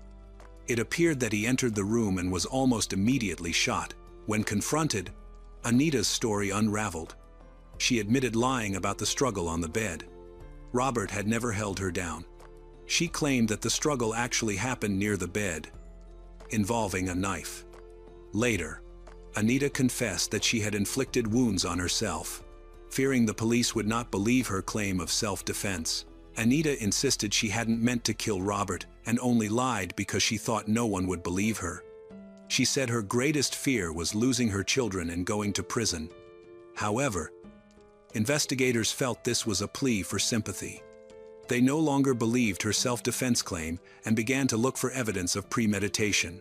The autopsy showed that Robert had been shot twice, once in the abdomen and once in the heart, the latter being fatal. Detectives concluded it was unlikely to be accidental. They suspected Anita wanted to get rid of Robert, who she described as controlling or clingy. But the lack of any police reports or domestic violence complaints made her claims doubtful. The excuse of losing her insurance license was absurd given the threat to her life. After several interrogations, detectives reconstructed the entire course of events, which Anita eventually admitted. Most of her earlier claims were dismissed. She maintained only that Robert was cruel and aggressive, but his family strongly denied this, saying she was tarnishing his memory. No one in Robert's family or friends confirmed that he had ever been violent. He had no criminal record, apart from minor traffic violations. Eventually, Anita Smithy was arrested and charged with second-degree murder. Because there wasn't enough evidence to prove premeditation, she was released on bail after her father sold his farm to cover the bond. While incarcerated, she befriended an inmate named Kim, who was also accused of killing her husband and awaiting trial. Kim had received a 40-year sentence in 2009 and worried that Anita might face the same fate. The two women stayed in contact as Anita's case proceeded. Prosecutors spent months gathering new evidence and building their argument. Anita's trial for Robert Klein's death began in 2016, with both their families and friends in attendance. The case divided opinions. Some saw Anita as a victim of long-term abuse, while others demanded justice for Robert. During the trial, prosecutors revealed what they believed was the real motive. Robert had stopped paying his share of the mortgage, putting Anita at risk of losing her home. For years, she had been covering half the payments on her own. If the house was lost, she would lose everything. According to investigators, Robert refused to give her ownership, believing he could resolve his financial troubles, but evidence suggested otherwise. They concluded that the murder and the fabricated self-defense claim were part of a plan for Anita to keep the house and become its sole owner. Financially, she was in a better position and capable of paying off the debts Robert had left behind. At trial, Several witnesses testified that Anita was the one who initiated the family disputes. They also heard her raise her voice and show anger toward Robert. The investigation also revealed that she did not have a license to carry a firearm. Consequently, in addition to the second-degree murder charge, she faced charges for the illegal purchase, possession, and use of a firearm. Although the defense attorney tried to portray Anita as a victim, the jury still found her guilty. She was sentenced to 40 years in prison, with the possibility of parole after serving 70% of her sentence. Just 30 days later, Anita successfully appealed. This came after she changed attorneys. The first trial was found to be unfair due to numerous errors, and Anita was not given adequate legal assistance. The Court of Appeal concluded that her former lawyer did not meet the constitutional standard of effective assistance. Another important factor was the misconduct of the detectives during the interrogation. In the recording later released, Anita stated that she wanted to speak to a lawyer, but the detectives continued to question her, violating her right to silence. The appeals court found that Anita's statement admitting she had inflicted her own wounds with a knife was coerced under pressure from the detective. During the retrial, the jury encountered conflicting evidence and testimony, which made reaching a verdict difficult. Her new attorney managed to keep some sensitive information confidential, which strengthened her defense. By 2021, Anita had served a little over 6 years in prison. She pleaded not guilty to second-degree murder, was acquitted, and released that same year. However, she received a 10-year probation sentence. Additionally, Anita was ordered to pay $41,000 in court costs and restitution to Robert's family. Her acquittal was largely due to several strategic mistakes made by the prosecution, investigators, and the previous court. Errors that her new lawyer effectively used to her advantage. Notably, Kim also asserted that Anita was wrongly convicted and always believed in her innocence. Kim and Anita remain in contact. Kim told reporters she had long awaited Anita's release, believed in her innocence, and had even considered helping her escape.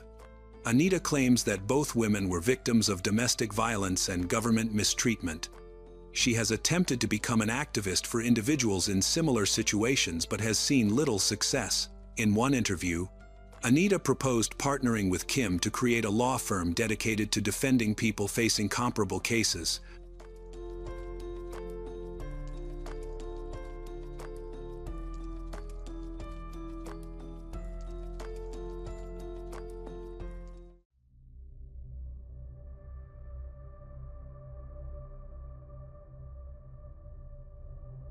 In the quiet southern town of Springfield, Georgia, where church bells ring on Sundays, neighbors wave across white picket fences, and families carry last names that go back generations. Evil was never supposed to find a way in. Here, the Hyde family stood as pillars of success and respectability. But just before dawn on August 25, 2008, that illusion shattered. An emergency call came in at 3 o'clock a.m. from a woman whose voice was so broken, so mangled, dispatchers could barely understand her. She had been shot in the face. Her husband and son, two of Springfield's most respected men, lay dead in pools of blood inside their own home. The crime scene was chaos. Cut phone lines, shattered glass, gasoline poured across the floors. Yet nothing stolen. No trace of a burglar.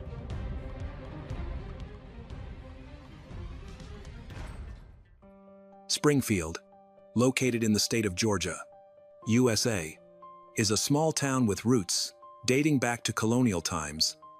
Despite its long history, it never grew into a major metropolitan area. Philip Martin Hite was a 59-year-old real estate developer who had built a multi-million-dollar business. His partners included his son, Carrie Albert Hite, and several other relatives. A lifelong member of the Lutheran Church, he even served on the church council. Faith and family were central to his life. A native of the region and a highly respected citizen of Springfield, he was known for his contributions to the community's development and prosperity. His influence was reflected in the many positions he held: member of the board of directors of Effingham County Bank, president of the Chamber of Commerce, and member of the Georgia Coastal Rivers Water Resources Planning Advisory Board. He also took part in local politics. Philip met his future wife, Linda, in 1967 at a county fair in a neighboring town. It was love at first sight, and she returned his feelings. That same year, he joined the Georgia Air National Guard, serving nearly 20 years before retiring as a technical sergeant in 1987. After that, he devoted his time entirely to real estate and community work. By then, his eldest son, Craig, was nearly 20. A year after Philip and Linda married, he was followed by Chris a year later, then by the youngest son, Carrie, 6 years after Chris. The two older boys were very much alike, sharing similar interests and temperaments. In many ways, they reminded people of Philip's own strict and decisive father. Carrie, the youngest, was gentler in personality. He became the closest to Philip. As an adult, he followed in his father's footsteps, joined the family business, built a substantial fortune. He was active in the community and church and was highly respected in Springfield. Chris, the middle son, also found success in the construction industry and became just as prosperous and well-known as his father. Among the three children, only the eldest, Craig, grew up differently. He often referred to himself as the black sheep of the family, and he lived up to the title. He had been divorced multiple times, paid little to no child support, and showed minimal interest in his children. His eldest son refused to speak to him, considering him a failure, though the boy remained close to his grandparents and the rest of the Height family. Philip even paid the rent for the house where Craig's ex-wife and children lived. Craig simply couldn't maintain stable relationships with the rest of the family. By 2008, he was living in a small hunting cabin rented from a friend. He survived on disability payments due to a workplace back injury, supplemented by help from his family, especially his mother. Carrie, the youngest son, met a girl named Robin while they were both students at Springfield High School. They fell in love and stayed together through their teenage years. They soon married and had 3 children. Philip, the eldest, named after his grandfather, Mackenzie, and Ellen. The family lived in a charming home on a large property. Robin worked with horses and participated in the family business. She always described Carrie as a devoted husband and father, someone who had succeeded in building a stable, peaceful life. At 3:30 a.m. on August 25, 2008, the sheriff responded to a call from his deputy. He was told that 2 bodies had been discovered. As soon as he heard the address, he recognized it as the address of his friend, Philip Martin Height, 59 years old. The deputy sheriff received an emergency call at 3:00 a.m. from the victim's wife, Linda Height. It took some time to understand what Linda was trying to say, because she had suffered a gunshot wound to the face.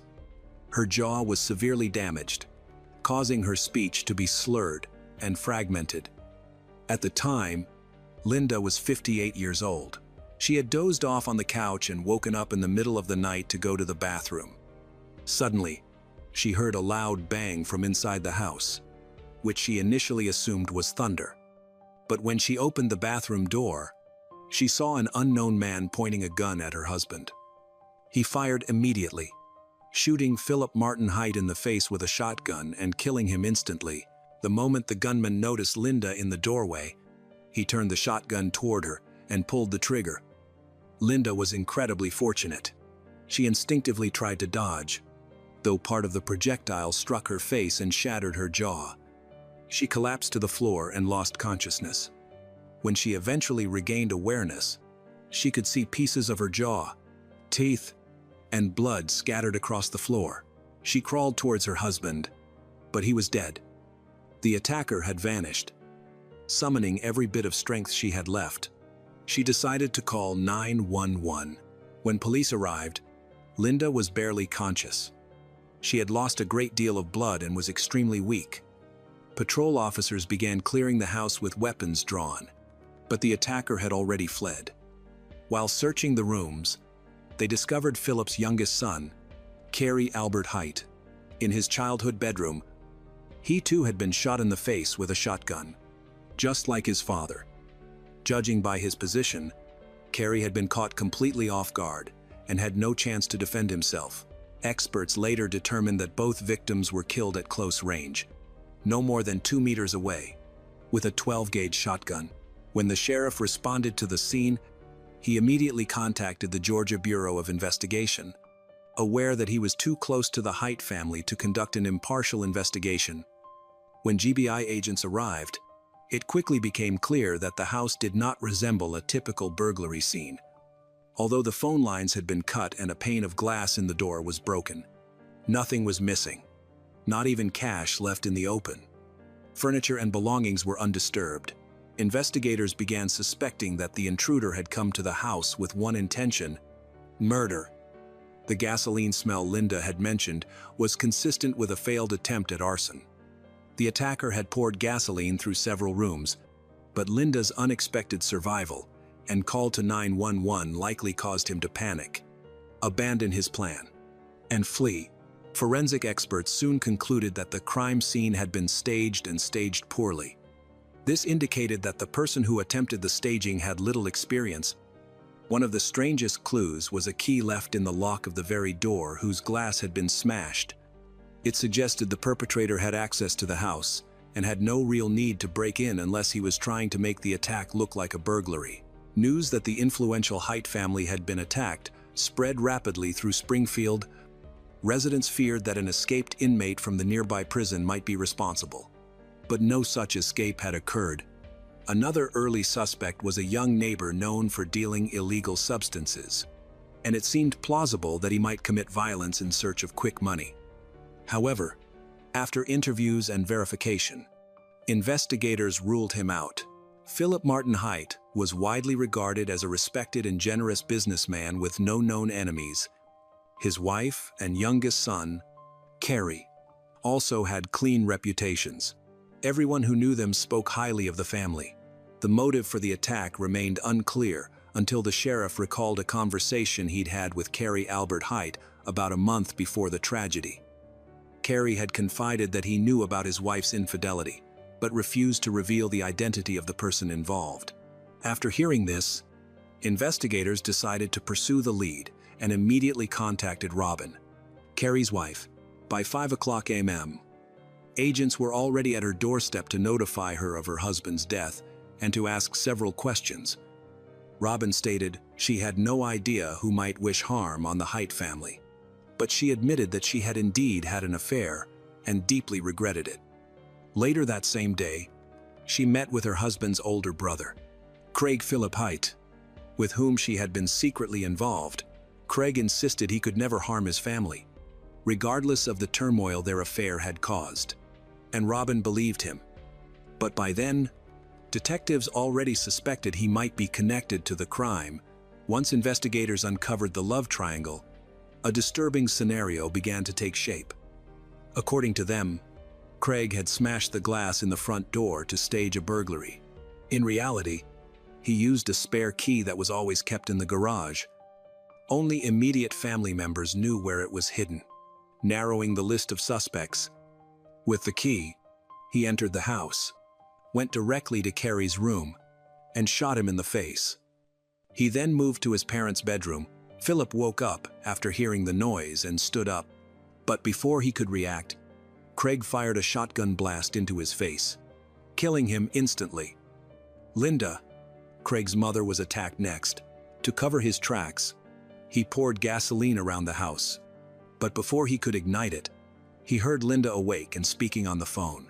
Realizing the police would be arriving soon, in his haste to flee, Craig left the key in the door's lock. The only potential confirmation had to come from the one person who survived the attack, Linda. Linda Height was rushed to the hospital and stabilized. She was placed on a ventilator and remained unable to speak. A county officer was assigned to guard her until she was discharged. Her sons visited her in turns. The officer noticed that when Craig held her hand while she was still unconscious and whispered that he loved her, her blood pressure spiked dramatically, from 100 to 140, and she began to tremble.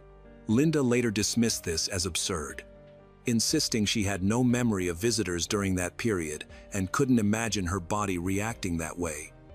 Even after regaining consciousness, she maintained that she hadn't seen the attacker's face and didn't know who it was. Craig Philip Hite cooperated with investigators and didn't object to the search of his home and vehicle. He even volunteered, before being asked, that his shotgun, a pair of boots, and a gas can were missing. A search of his vehicle uncovered shell casings matching the type used in the murders, but the shotgun was never found, preventing ballistics testing. Though the attacker had made other mistakes in staging the scene, he had removed all spent shells from the house. Furthermore, Craig was the only family member without an alibi. He failed a polygraph test, and many people close to him described him as a habitual liar, making his statements difficult for investigators to trust. The community grew increasingly anxious during the investigation. The sheriff eventually addressed residents at a press conference, assuring them that the motive was personal and that the public was not at risk. Still, weeks turned into months without an arrest. Concerns persisted. When word of the love triangle began circulating, tensions escalated. One concerned citizen even called the FBI, demanding the arrest of Craig and Robin. But with no physical evidence against either of them, detectives pressed on with their work. Circumstantial evidence began to pile up. One detective noticed bruises on Craig Philip Hite's arm that resembled marks caused by a shotgun's recoil when it isn't held properly against the shoulder. Craig claimed he got the bruise by slipping in the shower and even demonstrated the scenario during a reenactment. However, investigators found his explanation unconvincing. Additionally, Craig repeatedly lied to police. He initially denied the affair with Robin, even though it was widely known. Later, a realtor named Christie, whom Craig had contacted 2 weeks before the murders, came forward.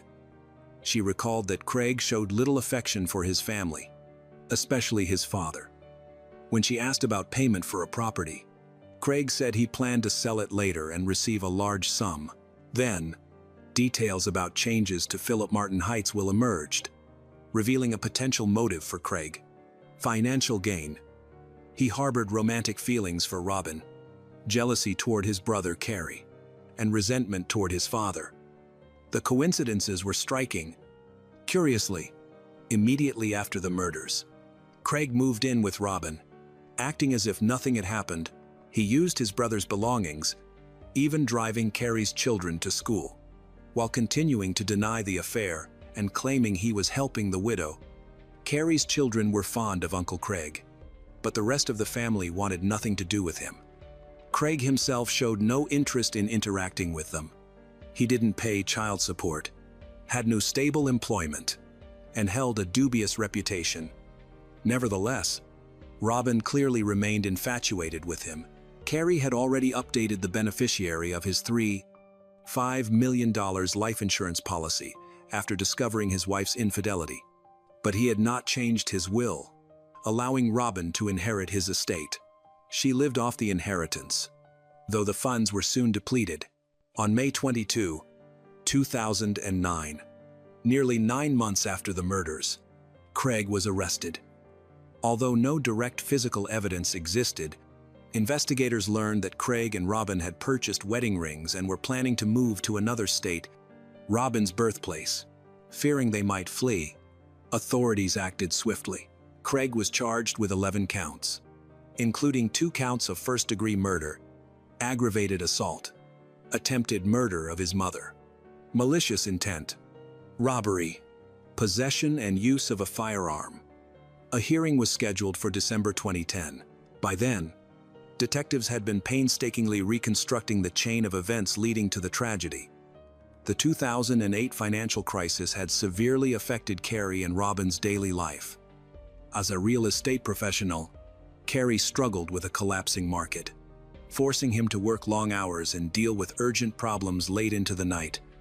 During this period, Robin was often alone with the children, feeling isolated and complaining that her husband wasn't paying enough attention. In April 2008, she began an affair with her husband's older brother, Craig. After a family dinner at a local restaurant, the two returned to the Heights home, and in a private moment, Robin confessed her attraction to Craig.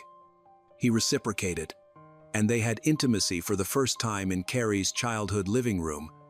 Their affair continued, with Robin frequently visiting Craig's hunting lodge. Despite this, Robin had no intention of leaving her husband or pursuing Craig fully.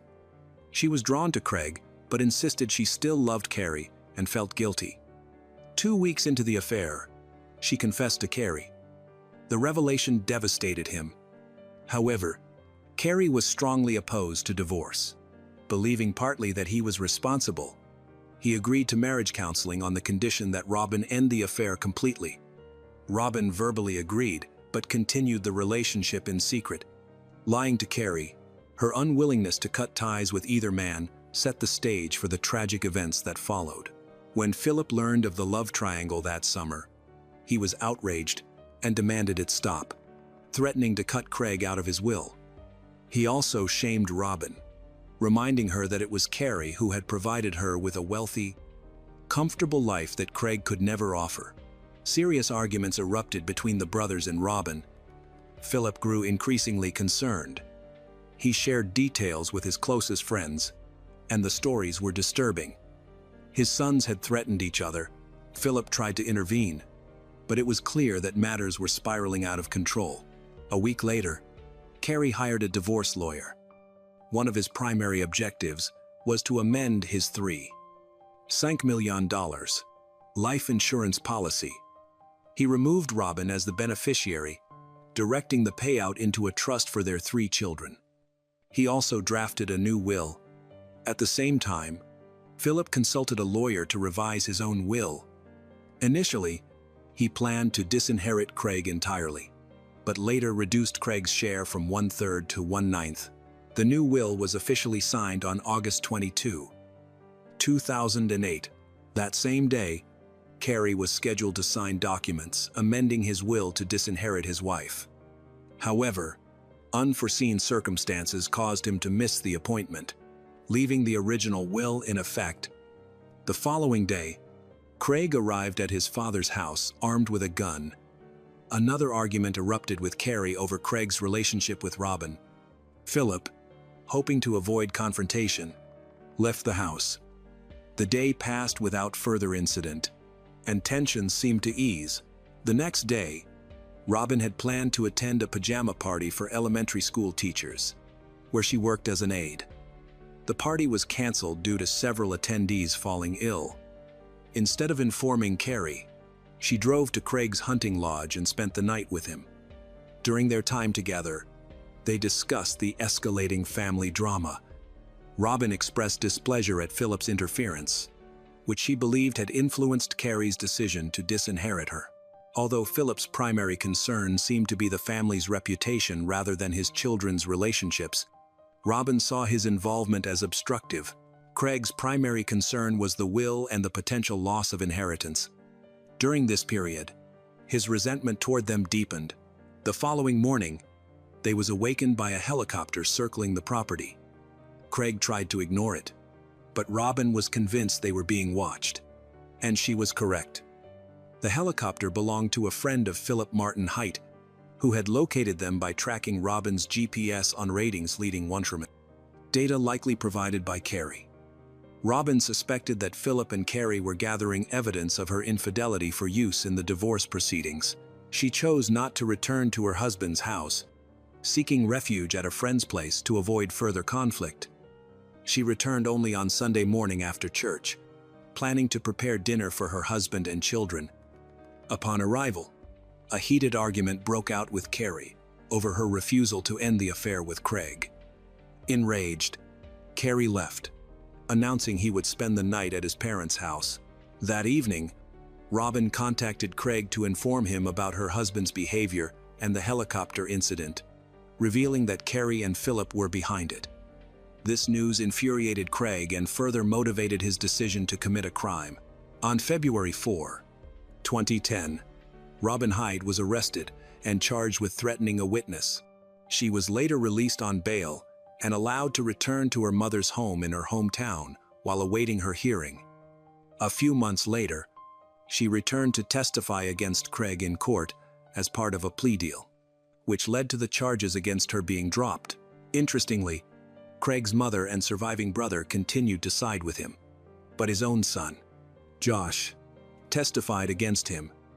Robin's testimony proved to be the most damaging. She detailed the intricate family dynamics, the infidelities, and Craig's increasingly dangerous behavior.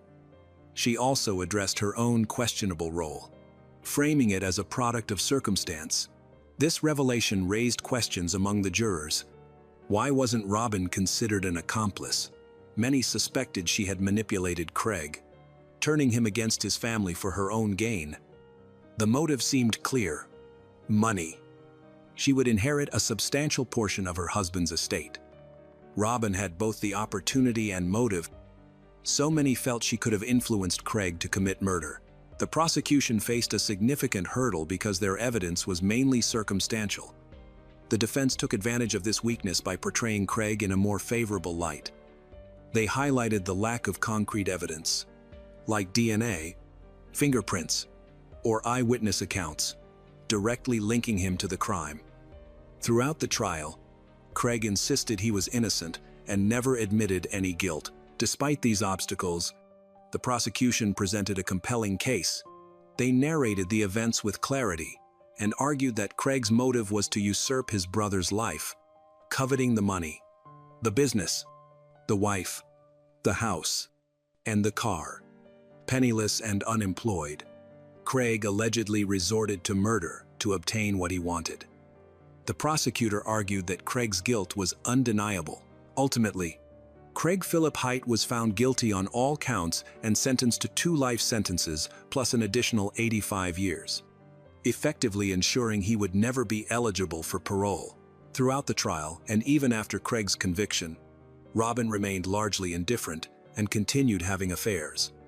When Craig learned of her betrayal, he was furious, believing he had sacrificed everything for her only to be abandoned while serving a life sentence. Robin, however, quickly moved on with her life, unexpectedly. This situation led to Craig's defense securing a Supreme Court appeal. Robin's new boyfriend had taken the disassembled murder weapon to a custom rifle manufacturer, a friend of the Haight family. Documents accompanying the gun revealed it belonged to Carrie. Robin claimed she intended to restore it as a memento of her deceased husband. But the restorer suspected another motive and informed Craig's lawyer. Upon reviewing the documents, the defense realized the weapon had never been entered into evidence. They sought to have it tested, theorizing that the prosecution had overlooked or ignored evidence against Robin in their rush to conclude the high-profile case. The defense argued this could mitigate Craig's guilt. However, during the subsequent hearing, the prosecution successfully challenged these claims, and Craig's sentence was upheld in January 2013. Craig's mother and brother continue to support him, maintaining their belief in his innocence. Craig himself still denies involvement in the crime. Meanwhile, Robin remarried and moved to Charleston. She shares custody of her children with Linda Height. She was later arrested for attempting to pass a bad check, a minor offense, but was never charged in connection with the double murder case. Residents of Springfield, however, remain convinced that Robin escaped justice, viewing her as a manipulative figure who betrayed the family that had welcomed her in.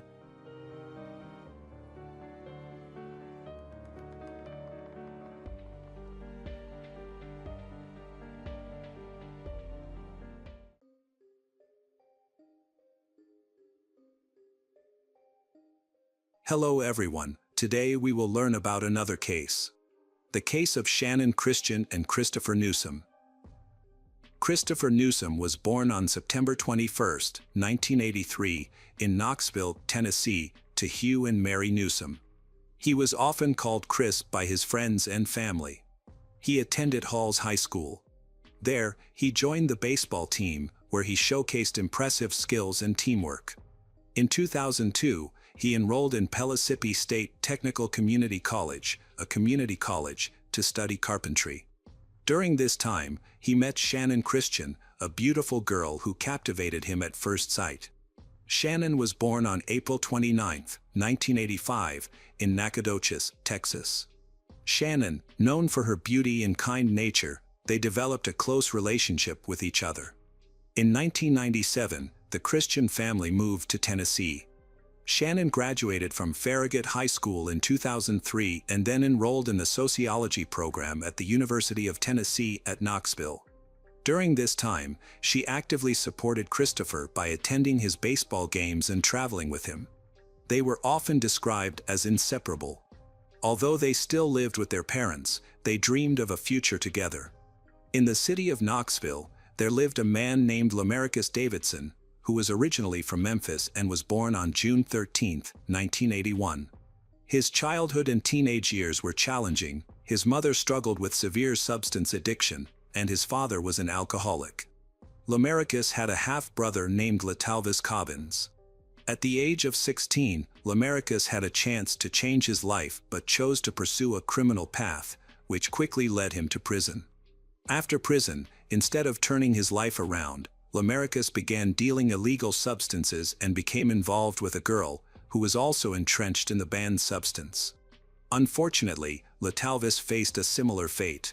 In 2003, Latalvis was convicted of attempted robbery in the third degree and served time. He was released on August 5, 2006, and moved to Knoxville, where he rented a room in a run-down house in the industrial area of the city. Lamarcus also tried to locate Latalvis, who was dating Vanessa Coleman.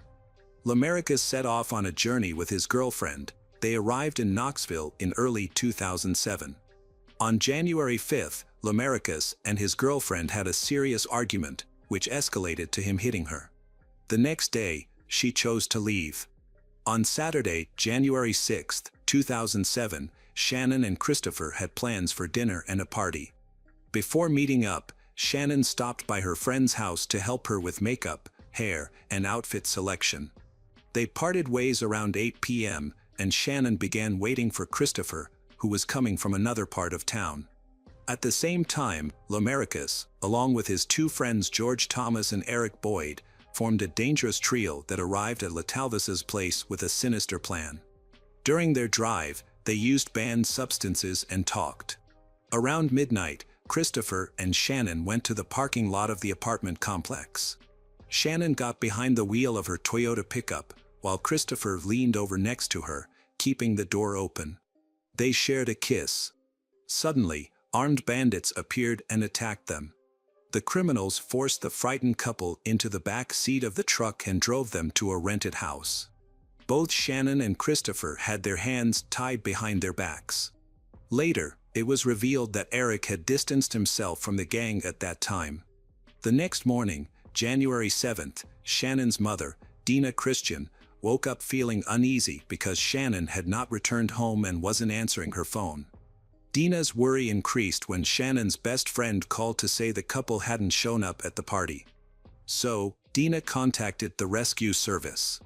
Realizing that the kidnapping victims were adults and that the authorities were not taking action, the families of them people decided to search for their children on their own. That evening, Lamarcus arrived at Daphne's house, his girlfriend, driving Shannon's car and wearing Christopher's sneakers, which were clearly too small for him. Daphne noticed these details and asked him to take her to the rented house so she could pick up her belongings, including clothes and cosmetics. When Daphne arrived, she saw Latalvis and George Thomas. They informed her that they couldn't get her belongings at that moment.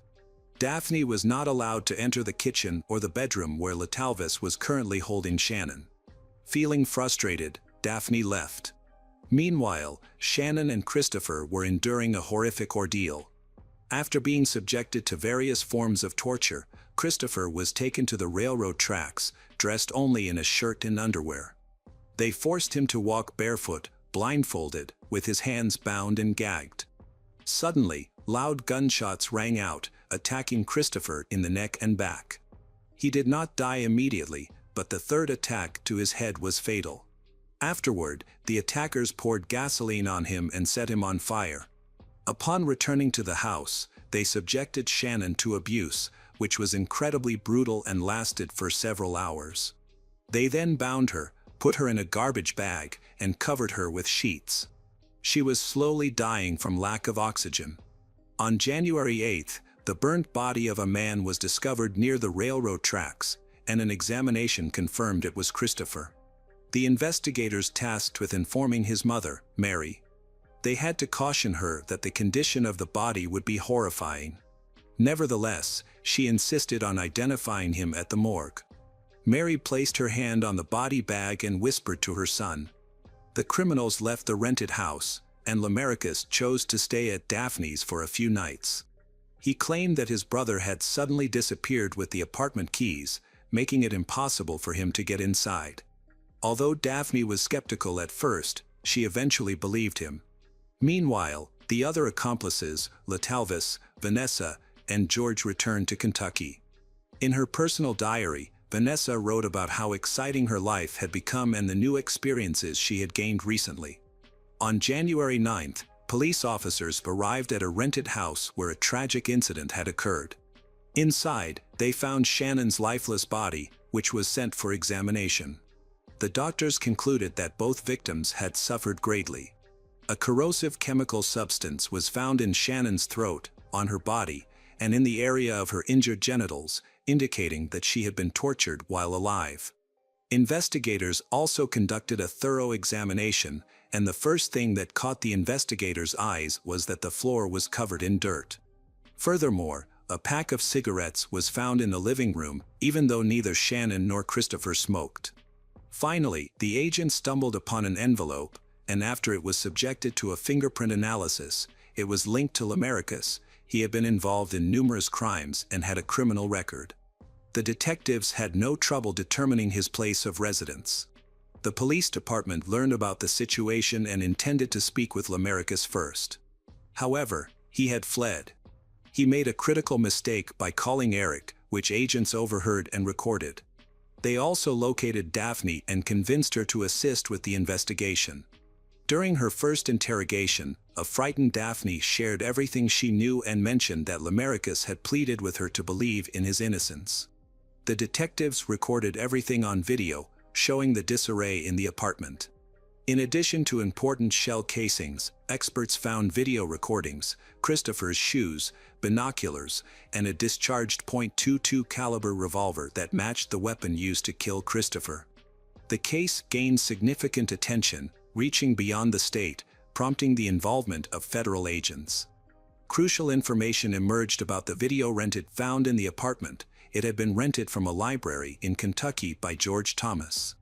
Meanwhile, the police needed a strategy to approach Lamarcus and decided to start with Eric. Finding Eric was straightforward, and within hours, he was located and arrested. His attempts to shift the blame onto others failed due to the strong evidence linking him to the crime. That same day, Vanessa and LaTalvis was also arrested. On January 12, 2007, Shannon's family made a public appeal seeking attention from the media while waiting for updates on the investigation. They expressed gratitude for the help they received in searching for the couple and organized prayers for the funeral. Unfortunately, due to the condition of Shannon's body, the family could not hold an open ceremony. All 5 suspects provided their accounts of the events, trying to blame each other, but they agreed that the attack was motivated by robbery. Eric was believed to be the main perpetrator and was also accused of knowing about the crime beforehand and failing to intervene. The other suspects admitted to being in the rented house during the incident. There was uncertainty about whether Vanessa participated in the violence willingly or was coerced. She was placed under protection, but after several interrogations, she eventually admitted that she actively took part in the attack. On January 25, 2007, a memorial service was held at the University of Tennessee campus to honor Shannon. A year later, a golf tournament was organized, and a Victims Memorial Fund was created. Additionally, scholarships were established for senior high school students from Shannon's alma mater. In memory of Christopher, Pellissippi College held an annual memorial baseball tournament at Hall's Community Park. Hall's High School has also awarded an annual scholarship in his name to the top baseball player. George, LaTalvis, and Vanessa faced charges related to the case. Initially, they were expected to be tried in separate trials from May to August 2008, but Eric was federally charged in the U.S. District Court. On April 16, 2008, Eric Boyd was found guilty on all counts, including theft and concealing a fugitive's whereabouts. He received the maximum sentence of 18 years in prison. George's attorneys requested a speedy trial, arguing that there was no evidence linking him to the crime scene. Their request was granted, and the trial was scheduled for August 2008, but it was postponed to 2009. At that time, District Attorney Randy Mickles announced that if LaTalvis and Vanessa were found guilty, the state would seek the death penalty. However, the trials for both LaTalvis and Vanessa, as well as George's trial, were delayed due to leaks to the press about the case details. The defense argued that a change of venue was necessary to ensure a fair trial, but this request was denied by Knox County Criminal Court Judge Richard Baumgartner. He convened a new jury in Nashville in November 2008. The house where the victims were killed was purchased by a company and quickly demolished. The new owners planned to build a memorial for Shannon and Christopher on the site. By the end of August the following year, LaTalvis was scheduled to stand trial. During his testimony, he admitted to lying several times during his interrogation but stated that he would only tell the truth now that he was under oath. On the first day of deliberation, the jury met for about 10 hours. The following morning, the verdict was announced. LaTalvis Cobbins was found guilty of both murders but was acquitted of abuse assault charges. On August 26, 2009, he was sentenced to life in prison without the possibility of parole. 2 months later, Lamarcus went to trial. A key piece of evidence against him was the testimony of a medical examiner who conducted the autopsy. Her detailed testimony about the victim's injuries left those in court in disbelief. A particularly shocking moment occurred and autopsy photographs were shown. The prosecutor's assistant fainted, leading to a brief recess during which Judge Richard warned that anyone who cried would be removed from the courtroom.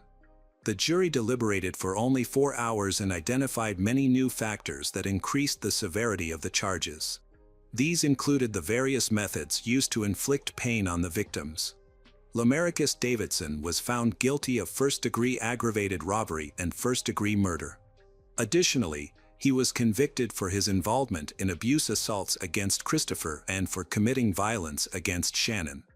The sentencing hearing began on October 28, 2009, at 9 a.m. and was expected to continue until Friday. The prosecutors aimed for the death penalty and called upon the victims' relatives to share their testimonies and emotions. Shannon's younger brother spoke about the importance of his sister in his life, while Dina, in a calm and measured tone, shared the devastating impact that losing her daughter had on her. Judge Richard described these crimes as some of the most inhumane cases he had ever encountered and stated that no punishment could be deemed sufficient for the murders committed. Jurors unanimously recommended that Lamarcus Davidson receive the death penalty on 4 counts of capital murder, 2 counts of first-degree murder, and 2 counts of premeditated first-degree murder against Christopher and Shannon. Dina later stated that she and her family were pleased with the sentence, feeling that justice had been achieved. Hugh, Christopher's father, hoped that other court cases would result in similar outcomes. Meanwhile, the media continued to cover the situation, leading to new theories. Some people suggested that the crimes were racially motivated because both Shannon and Christopher were white, while their attackers were black. This sparked a rally organized by white nationalists, which prompted another group to protest against them.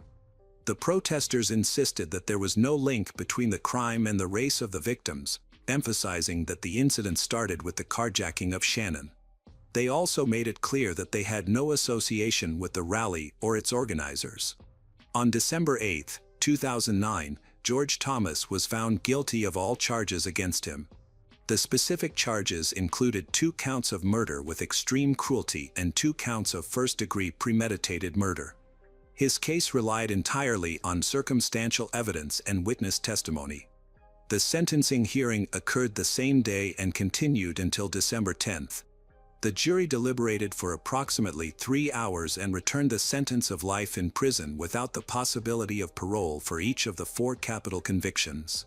Vanessa's situation became a significant legal challenge. Although federal authorities granted her immunity, intending to make her a key witness in a federal auto theft case, state courts did not agree to release her. They ruled that federal immunity did not apply to state charges of murder and abuse assault. On May 13, 2010, Vanessa Coleman was found not guilty of first-degree murder and the crimes against Christopher. However, she was still punished for her involvement in other serious offenses, including kidnapping, abuse assault, and murder related to Shannon's case. On July 30, 2010, she was sentenced to 53 years in prison.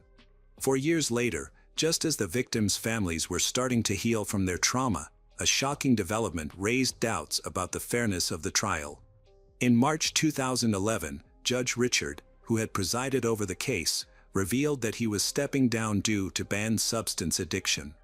The state Supreme Court then upheld the decisions made in the cases against George and Vanessa and ordered new hearings. In the second trial, Vanessa's diary became crucial evidence for prosecutors. They aimed to show Vanessa's connection to the crimes that occurred that night, using statements Vanessa had written in her diary during the days leading up to Shannon and Christopher's deaths. This evidence raised significant questions about her claims of innocence. Despite this, Vanessa maintained that she had accidentally ended up in that house and was a victim of circumstances. Her lawyer argued that her diary entries were nonsensical attempts, suggesting that the torture and murder of the victims were irrelevant to her at all. He informed the jury that Lamarcus attacked Vanessa when she tried to leave the house and that he threatened her when she mentioned seeking help. On May 17, 2013, the judge ruled on a sentencing case, stating that it was the most complex and horrific case he had ever encountered. A new trial for George resulted in a guilty verdict, with the jury once again recommending a life sentence but with the possibility of parole. Shortly after, Supreme Court Judge Walter Kurtz upheld the jury's decision, sentencing George Thomas to 2 consecutive life sentences for murder and an additional 25 years for abuse offenses.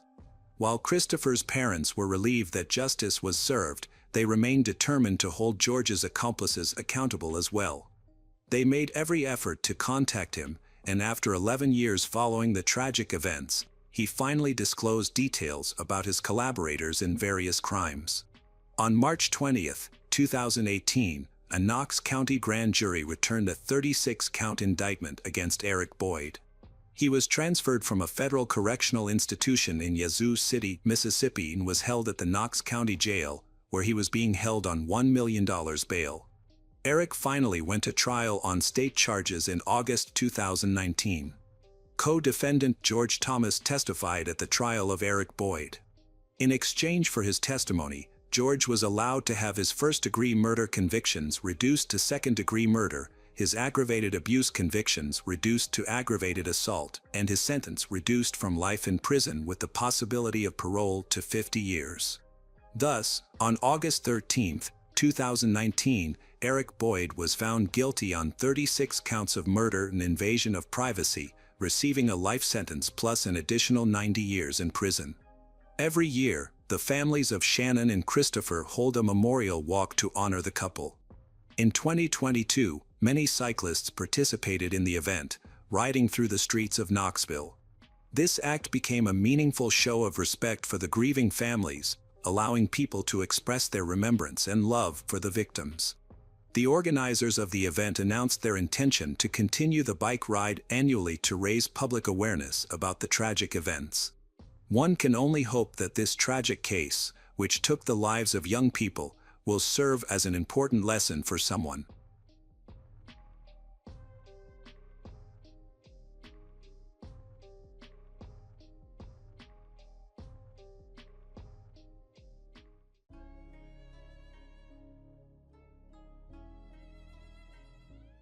Hello everyone, today we will learn about another case. The case of Amy Mullis. Love triangles are among the most common causes of domestic crimes. This is a story about the Mollis family's farm in Ulville, Iowa, USA, a quiet and peaceful place with a close-knit community. On November 10, 2018, the younger Mollis children stayed home while their parents worked with their oldest son, Tristan, in one of the farm's pig barns. The family divided responsibilities among themselves to ensure everyone handled tasks they were best suited for.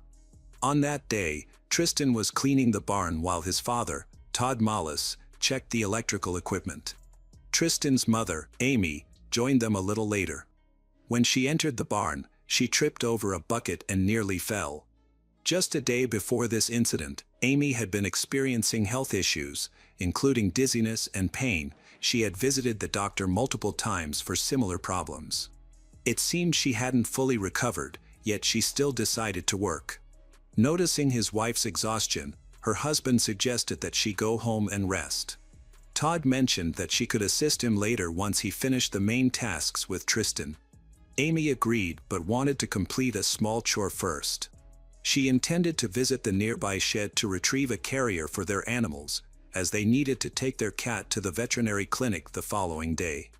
After Amy left, the father and son continued their work together. Eventually, Todd glanced out the window and noticed that the door of the distant shed was still open, even though Amy had been gone for quite some time. She should have returned by now with the carrier and closed the barn.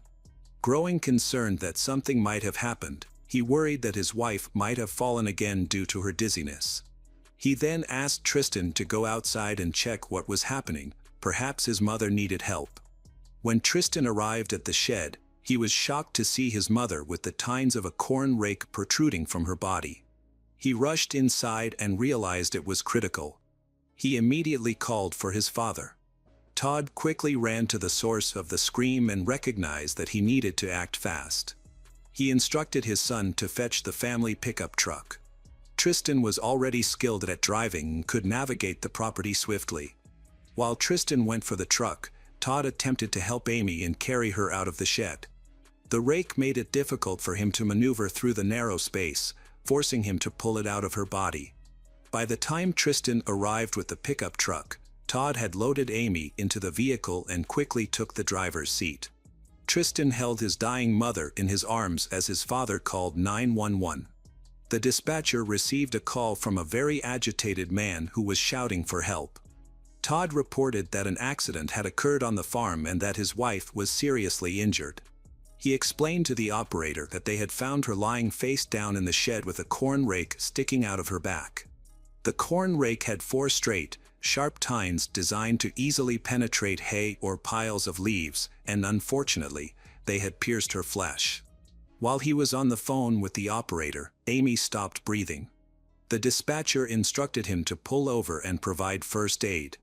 Following the operator's guidance, the father and son stopped their vehicle, laid Amy on the ground, alternated performing artificial respiration and chest compressions. Unfortunately, the resuscitation efforts did not have the desired effect. Todd took Amy to the emergency department, but there the doctors could only confirm the death of her. The police then called the father and son to the station to take their statements while forensic experts examined the scene. Tristan supported his father's account, which helped establish a solid alibi for Todd. Tristan firmly asserted that he had not taken his eyes off his father until he saw the rake protruding from his mother's back. He believes that a tragic accident has occurred. During the initial investigation, most of Tristan's account was corroborated. When Tristan and his father discovered Amy, she was still alive but unconscious. The police also interviewed Todd, who stated that he did not know how his wife was injured, as he was not present when it occurred.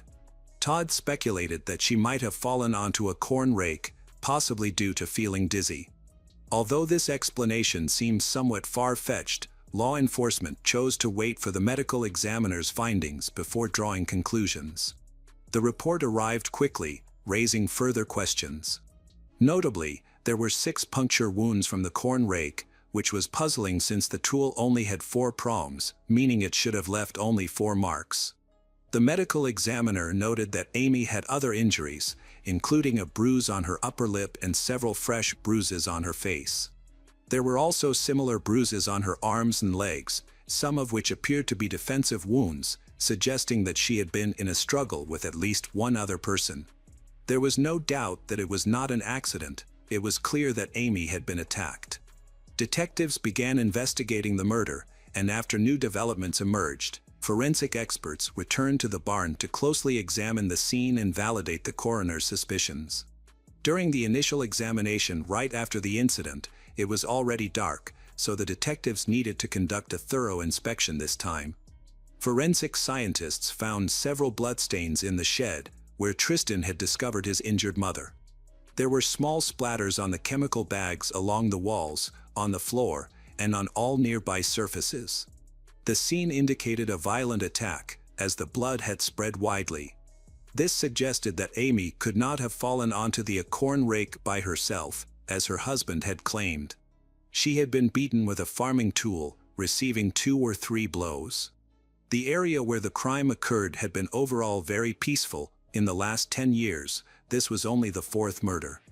For this reason, law enforcement officials decided to seek assistance from state authorities, who had much more experience in solving such cases.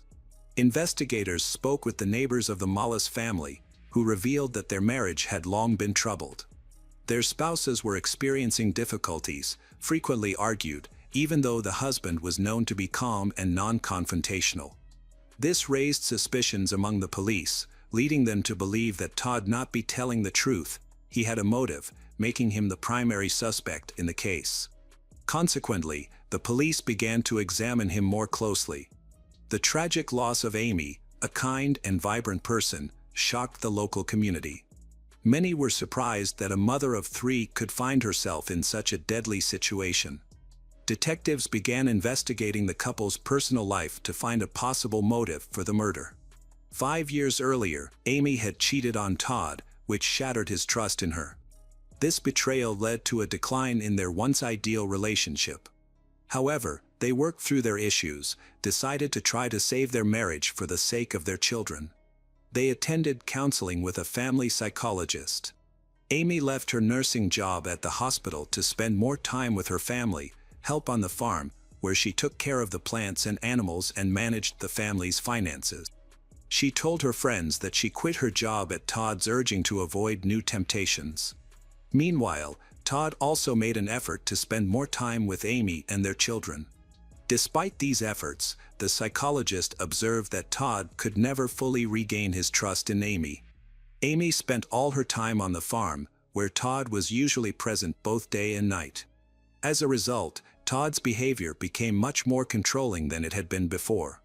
Later, Amy expressed her frustration, saying that her husband was practically monitoring her. They seemed to have reached an agreement about how they spent their time together, which Todd believed was a way to rebuild trust in their relationship.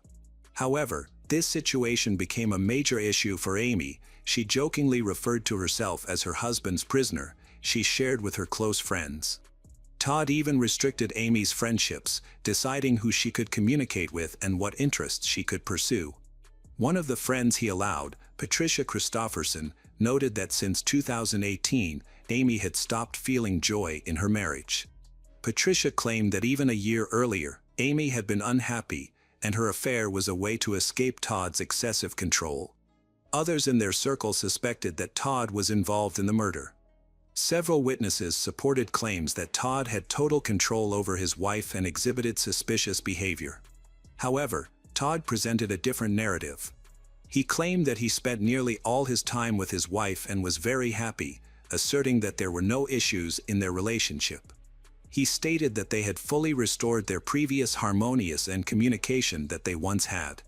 However, during the investigation, it became clear that this was not entirely accurate. In July 2018, just a few months before the tragedy, Todd noticed changes in Amy's behavior, which led him to question her fidelity. He reviewed phone records and found that Amy had been communicating with another man, Jerry Frasher. Todd discovered around 120 messages exchanged between them and confronted Jerry directly. Jerry, who worked as an assistant on their farm and handled administrative tasks, denied having an affair, insisting that their correspondence was purely work-related.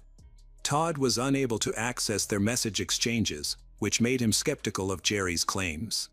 He even contacted Jerry's wife, who reassured him that she trusted her husband completely and had no concerns about infidelity.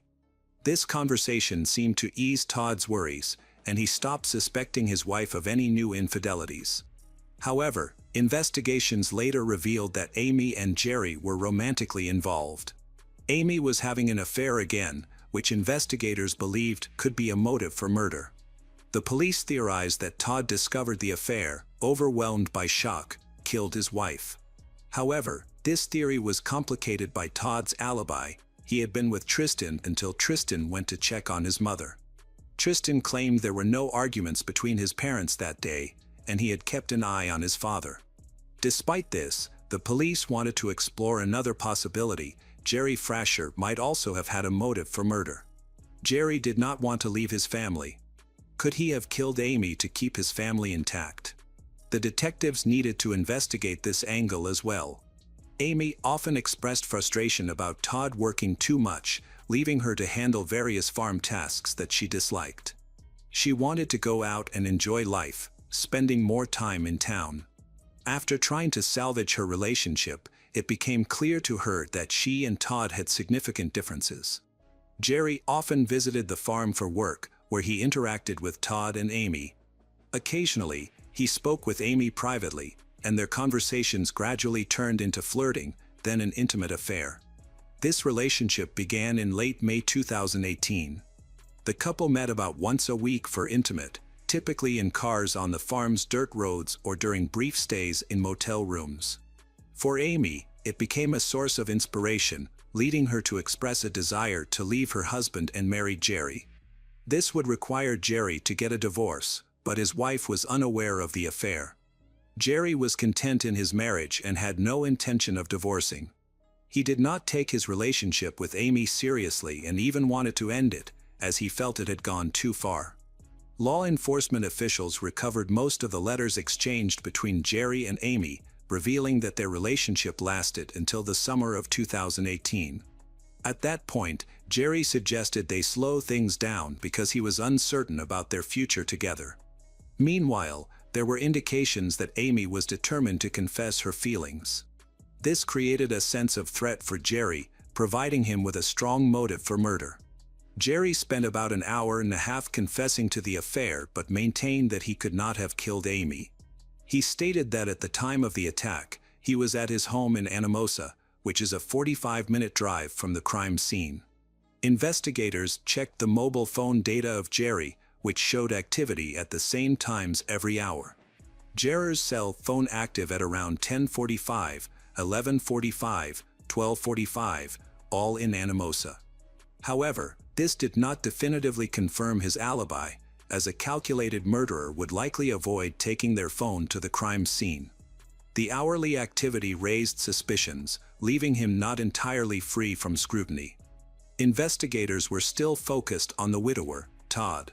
He had a significant financial motive as well. If a divorce occurred, he would have to pay more than half of his income to support their 3 children. Friends mentioned that Amy, despite wanting a divorce, was afraid to leave Todd because she feared his reaction. Some described him as rude and aggressive, suggesting he could be capable of murder, although he had never been seen treating his wife poorly. The investigators then turned their attention to Todd's behavior on the day of Amy's death. During questioning, his reactions raised suspicions. Typically, innocent people defend themselves aggressively, but Todd remained calm when asked about the murder allegations. This calmness could indicate subconscious guilt. Overall, he was known to be a calm person with a quiet temperament. The farm had several cameras, one of which had a view of almost the entire area around the barn, where the murder occurred. Unfortunately, no recordings from that day were saved. It appears someone deleted them to hide their involvement. Given the circumstances, the prime suspect was the victim's husband. In February 2019, Todd Mollis was arrested and charged with murdering his wife. Nearly a year after Amy's death, both her family and the relatives of Todd gathered at the courthouse. Todd, a hard-working farmer known for being a devoted father, now faced charges for the brutal murder of his wife. The defense attorney agreed with the prosecution that the crime was premeditated but argued that Todd could not have attacked his wife with the corn rake, as Tristan had been in sight of him the whole time. They claimed there was no physical evidence linking Todd to the crime, no fingerprints, no DNA on the corn rake, and no traces of the attacker were found. The prosecution countered that the murder was driven by a personal motive, emphasizing that it wasn't a distant shooting but rather a close-range attack using an unusual weapon from the farm's tools. If a stranger had committed the crime, they likely wouldn't have used a tool found on the farm. Todd was familiar with that corn rake, skilled in its use, and knew exactly where it was kept. He acted decisively, leaving Amy no chance to escape. He attacked her multiple times. During the trial, many witnesses who knew both Amy and Todd testified. One of them was a doctor from the emergency room where the victim had worked as a nurse for many years. Amy was brought to the same hospital where she had previously saved lives. Unfortunately, shortly after her arrival, she was declared dead by the medical examiner and law enforcement.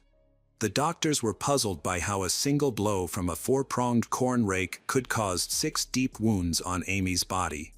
The eldest son, Tristan, served as the main witness for the defense.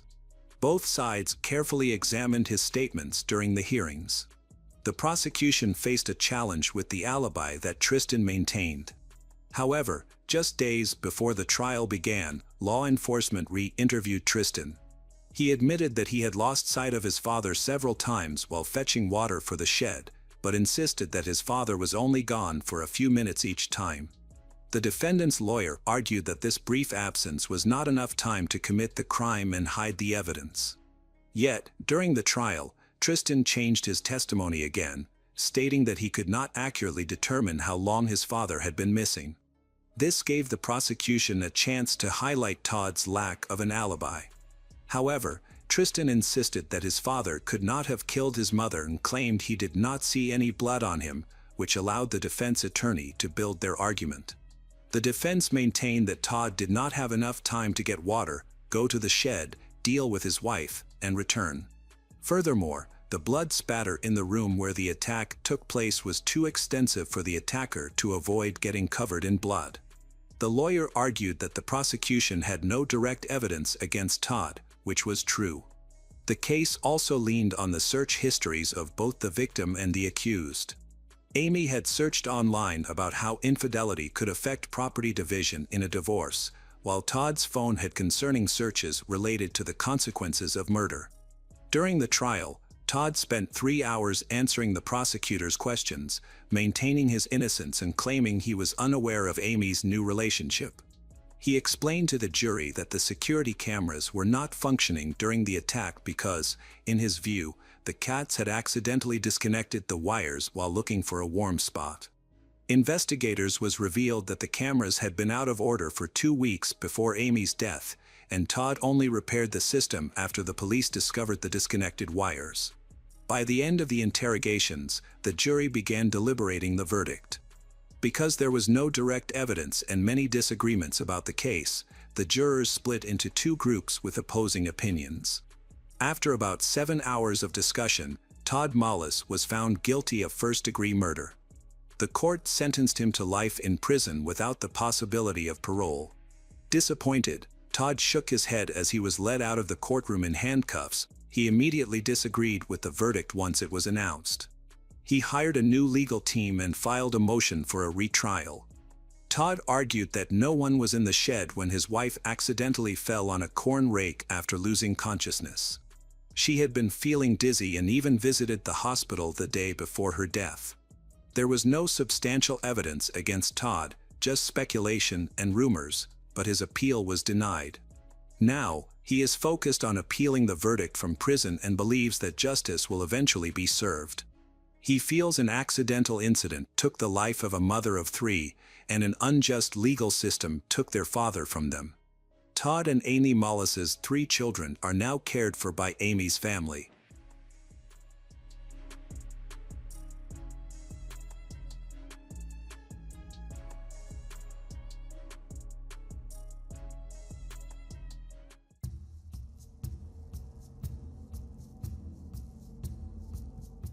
Hello friends. Welcome to our channel. Today we're going to take a look at another horrible case with you. The case of Mary Griffiths. In 2009, Mary Griffiths was a 38-year-old woman and the mother of 3 daughters, aged 9, 10, and 13. All 3 children were born during her marriage. However, her relationship with her husband did not last long. By 2007, they had divorced, but they remained on good terms. Mary was granted primary custody of the children while her ex-husband took them on weekends. There were no disputes regarding this arrangement. Mary focused on moving forward and providing for her daughters. She worked hard to ensure they had everything they needed. To save time on commuting and spend more time with her children, she found a job as a fitness instructor at a gym near her rented home. Over time, Mary was able to purchase a house in the small town of Berry Street, Edmonds, UK. Her life seemed to be improving more and more. Mary decided to try building a relationship again. With her good looks, attractiveness, and great physical shape, she felt confident that finding a partner wouldn't be a problem. Thanks to her outgoing personality and striking appearance, she quickly caught the attention of John McFarlane. They met during a time when both were searching for new jobs. As they got to know each other, they discovered a shared passion for martial arts, sports, and similar perspectives on life. Over time, Mary and John began taking the same fitness classes. They both became instructors at the same fitness center. Despite some clear differences between them, they connected easily. They began spending more time together, commuting to work, having lunch, and hanging out after their shifts. John even covered for Mary at work when she couldn't make it. However, for Mary, the relationship was just a friendship. Mary is outgoing, so she easily connects with people, including John. She considers him a friend and firmly believes their relationship is purely platonic.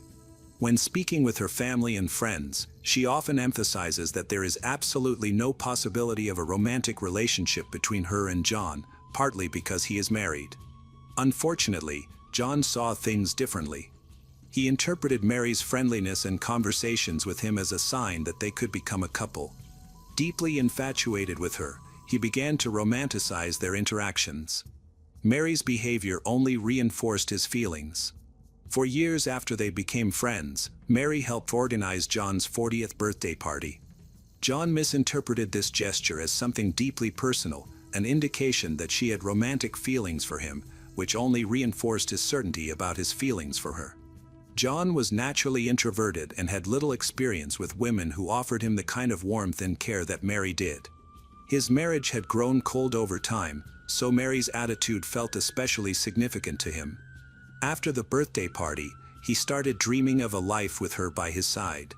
These fantasies quickly turned into an obsession, despite him still being married.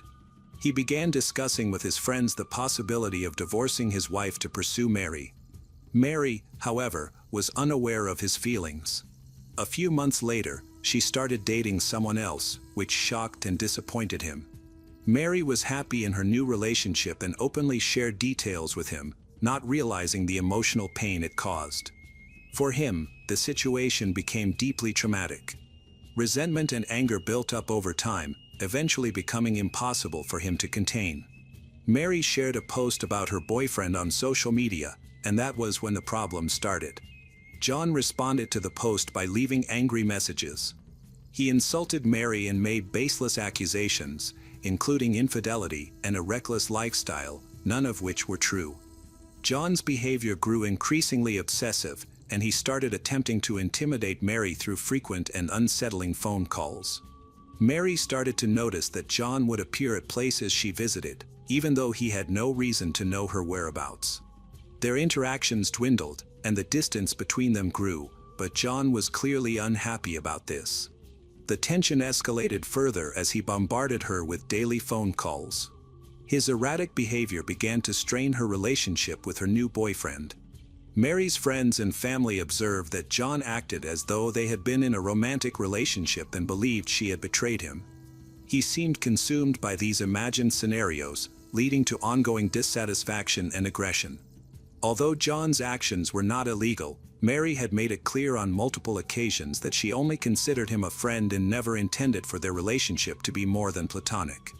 Unfortunately, John's perception of the situation did not align with reality. Mary grew increasingly anxious due to John's troubling behavior. Fearing his aggression, she avoided public places in the city, worried she might encounter him.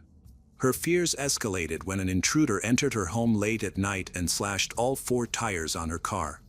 She suspected that John was responsible. She was convinced he wanted to sabotage her relationship with her new boyfriend, leaving her isolated. His interference was successful when he spread false information about her, ultimately causing her and her boyfriend to break up. Mary was devastated by the breakup, while John felt triumphant. Misinterpreting her distress, he believed she was now available and ready to be with him. He saw her resistance as playful teasing, deluding himself with fantasies about their connection. Feeling haunted, John took a drastic step. After learning that Mary had broken up with her boyfriend, he immediately went to court to file for divorce from his wife. Although they had been married for over 20 years, John was determined to leave and start a new life with another woman. This became particularly troubling when Mary found out. She couldn't understand where he was getting his ideas or what was influencing his decisions. The entire situation deeply unsettled her. Seeking advice, she often spoke with her relatives, who encouraged her to contact the police. Mary had enough evidence to take action against him, but her doing so only escalated the situation. John began bombarding Mary with calls and messages.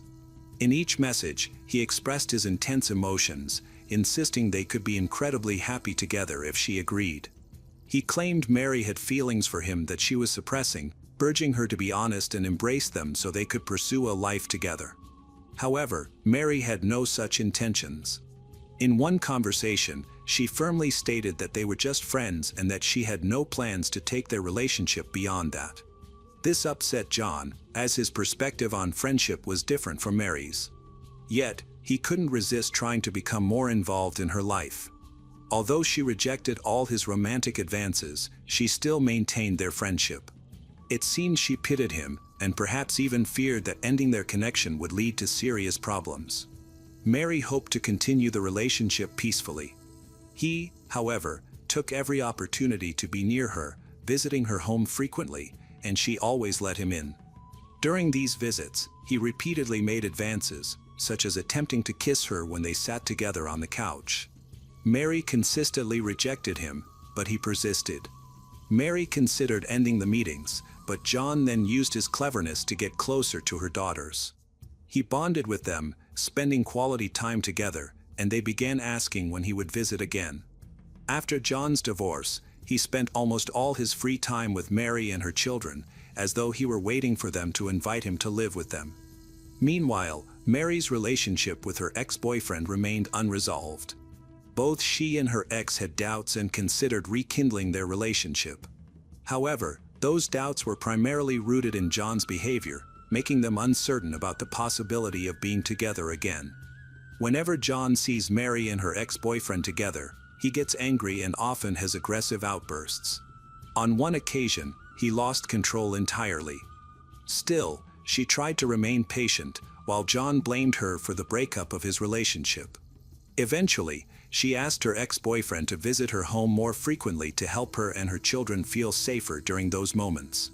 When John found out, he reacted badly. He began posting misleading content on social media, claiming he was in a relationship with Mary.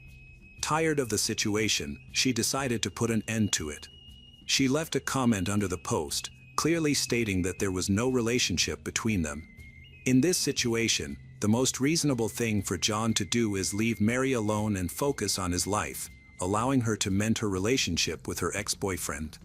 However, John went to Mary's house again instead. By exploiting her sympathy, he convinced her to let him in. Mary, having a kind heart and considering him a friend, allowed him to stay the night, offering him the couch. It was a stormy evening, and she didn't have it in her to leave him out in the bad weather. He appealed to her compassion, reminding her of his struggles after being kicked out by his wife. The arrangement was that he would sleep on the couch, and the next morning, after the children left for school, they would discuss and clarify the situation. For John, it was all just a game. That same night, he attempted to seduce Mary. Mary, however, believed that he stood in her doorway at night, watching her as she slept. At the time, she was in bed with her youngest daughter, who was afraid to sleep alone in her room. She woke up feeling unnerved by his unsettling gaze. She began yelling at him to go away, which woke the children. The incident led to another heated outburst, during which John accused his friend of giving false hope only to crush it for his own amusement. Afterwards, John left, but things took an even darker turn. He started posting alarming content on his social media accounts, talking about death and hinting at ending his life. He also shared these thoughts with many of his friends. At one point, he even shared a disturbing photo of himself standing next to a noose in a barn, as if he were preparing to follow through on his threats. His actions escalated further when he attempted to swallow sleeping pills on 2 separate occasions in a short time span, both of which required medical intervention. On May 3, 2009, John's behavior had become so troubling that Mary insisted he see a psychiatrist. His friends, including his ex-wife, agreed with her. However, the psychiatrist could not diagnose John with any mental disorders and concluded that he was not a danger to himself or others.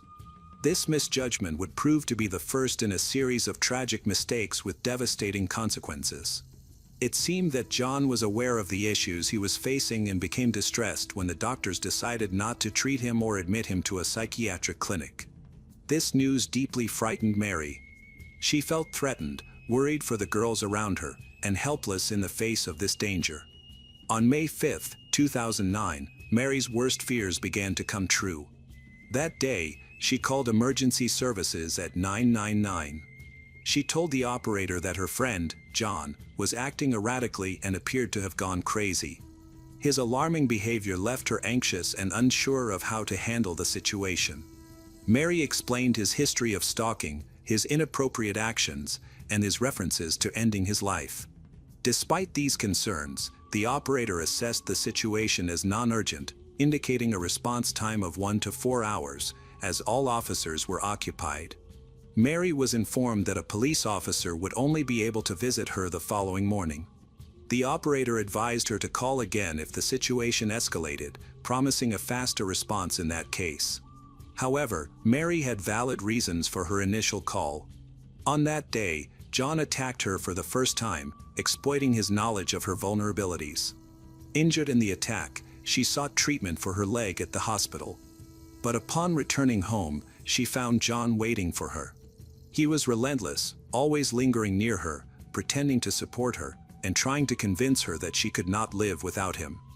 The situation became so dire that when Mary was putting her daughters to bed, the girls were deeply afraid that John might return and harm their mother, possibly taking her away forever. John, finally driven away, was furious. He sent Mary a threatening message, feeling rejected and vowing revenge. Those who knew him were deeply concerned about his behavior and even alerted the police. For instance, Mary's friend called emergency services at around 6:30 p.m. that same day, expressing worry about John's mental state due to his volatile actions. Despite clear evidence of John's dangerous behavior, the authorities failed to take Mary's friend's warning seriously or consider the urgency of her earlier call. Much later, close to midnight, John himself made another call to the police to report a robbery. This ensured that the officers would respond to his call, giving him the opportunity to go to Mary's house. Before leaving, he sent a message to his wife, expressing that he still loved her but blaming her for their problems and the breakup with Mary. He ended the message with an ominous and ambiguous note, suggesting he planned to resolve matters once and for all. John armed himself with an axe and a specialized weapon used for slaughtering cattle, then headed toward Mary's house. At the time, Mary was resting with her children, completely unaware of the impending danger. Around midnight, John arrived at her house, standing near the back door. He used the axe to break in, then threw it in the kitchen. He proceeded to locate the fuse box, which he knew from previous visits, and cut off the electricity to the entire house. With the power out, he climbed the stairs to the second floor. Mary was asleep in her room with her 10-year-old daughter but woke up when she heard someone entering. Confused, she tried to turn on the light and realized it wasn't working. In a moment of terror, she recognized who the intruder must be. Before she could act, John attacked her. He began hitting her and dragged her out of the bed onto the floor, where he pinned her down and started choking her. The commotion woke up all the children in the house. They tried to resist John, but he was much stronger than they were. He injured 2 children and attacked Mary, aiming for her chest. She managed to dodge, but the bullet hit her shoulder, leaving her wounded. This escalated into a desperate fight for survival. Despite her injury, she fought back with all her strength. Realizing she couldn't overpower him, she decided to reach the street, hoping to draw him away from the children and call for help. Mary's 2 daughters were injured and unable to resist any longer, and Mary tried her best to protect them. John attempted to strangle her but failed. Injured and desperate, she struggled to make her way to the front door. She managed to run down the stairs and out onto the street, screaming for help. Her cries caught the attention of the neighbors, who began coming outside to see what was going on. Several witnesses saw John holding a weapon, which he pointed at Mary's chest as she stood terrified. In front of everyone, including children, he attacked twice. Among the neighbors was an off-duty policeman who had been at home resting. The officer approached John, trying to calm him down and reason with him. Without hesitation, he aimed the weapon at the officer, threatening to attack. Unarmed, the policeman raised his hands and retreated, a move that likely saved his life. Afterward, John struck Mary's youngest daughter and fled the scene. Among the neighbors were doctors who attempted to assist Mary while waiting for an ambulance, but tragically, their efforts were in vain. She passed away. 2 of her daughters required hospital treatment, though their injuries were not severe, at least physically. Thankfully, the situation did not escalate to the worst-case scenario. Later, it was revealed that John's original plan was not to harm Mary but to target her children. However, his plan didn't go as intended. He had also planned to take his own life in Mary's home to ensure she lived with the resulting trauma. He shared this sinister plan with a friend through a messaging app, explaining that this was his idea of revenge for Mary breaking his heart. Sadly, the friend dismissed these remarks and did not intervene, merely advising John to return to his wife and calm down. After attacking Mary, John immediately wrote to the same friend and confessed what he had done. He was later found bleeding near the house where he had been living for the past few weeks. Upon returning to the house, he attempted to end his life by cutting his wrist but was rescued in time. After regaining consciousness, he claimed to experience memory lapses. He stated that he recalled multiple attempts to end his life, including one just before his arrest. John told the police about his relationship with Mary, describing how she had rejected and betrayed him. Vaguely, he remembered fragments of their fight and the attack, but most of his memories were missing. While it appeared that he may have been in a state of emotional distress, the detectives believed he was feigning mental health issues to avoid responsibility for his actions. Their suspicions were reinforced by evidence that John had carefully planned the crime. He had shared the plan with a friend, said goodbye to his ex-wife, and even contacted the authorities beforehand to delay their arrival. John took weapons from the farm where he worked and spent additional time at the fitness center prior to committing the crime. This further demonstrates that his actions were intentional, in contrast to those of individuals suffering from severe mental illnesses. Predictably, the defense attorney argued that John suffered from a mental disorder and had endured a difficult childhood. Following this argument, John was sent for a psychiatric evaluation, which confirmed that he had a severe form of depressive disorder. Despite receiving this diagnosis, he did not admit guilt, claiming that he could not remember anything. Initially, the prosecution aimed to prove premeditated murder in court, but this course of action was eventually deemed unnecessary. After assessing all relevant factors, John's lawyer advised him to accept responsibility. John changed his testimony and pleaded guilty to involuntary manslaughter, although he maintained that much of what had occurred was beyond his memory. For Mary's family, this confession brought some degree of relief. Nevertheless, they were compelled to endure the hearing, during which they agonizingly learned the harrowing details of Mary's final moments. John McFarland received a sentence of life imprisonment with the possibility of parole after 20 years. Typically, parole for such crimes is not considered until after 30 years. However, the court reduced the minimum term to 20 years, citing confirmed mental health issues as a mitigating factor. Mary's family was outraged that the court had considered John's mental health as justification for a reduced sentence. They strongly believed that John deserved a far harsher punishment, arguing that he not only killed Mary but also posed a serious threat to others, including her children. In their view, John should remain isolated from society permanently. The family testified to John's obsessive and dangerous behavior, presenting evidence that he had initially planned to harm the children. Ultimately, it appeared that Mary's desperate struggle with John had diverted his attention away from the children, but at the cost of her own life. Due to the persistent efforts of Mary's family, the case was reviewed. As a result, John's minimum sentence of 20 years was increased to the standard 30 years. Following the retrial, the senior investigator approached Mary and expressed hope that the revised decision and extended sentence would provide her greater comfort. However, the matter did not end there.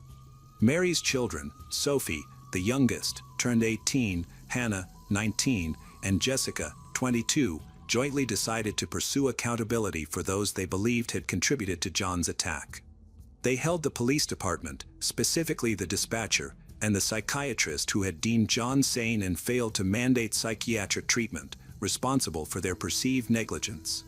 They argued that if the danger posed by John had been fully understood, Mary might still be alive. This seemed logical, as even a brief conversation with a psychiatrist, who had evaluated John after his arrest, reportedly revealed signs of mental illness. Serious psychological issues had clearly been overlooked, and it remained unclear why 2 previous hospital tests had failed to detect similar problems. It became evident that the response to calls placed by Mary and her friend, made only half an hour apart, was inadequate. The dispatcher underestimated the severity of the situation, which they believed to be the main reason the police failed to respond in time to prevent the tragedy. This failure prompted revisions to several regulations aimed at improving threat detection and enhancing police procedures. It was decided that law enforcement officers had fulfilled everything correctly within the regulations. However, Sophie, Hannah, and Jessica do not lose hope that their efforts were not in vain and that this will at least help save the lives of other victims.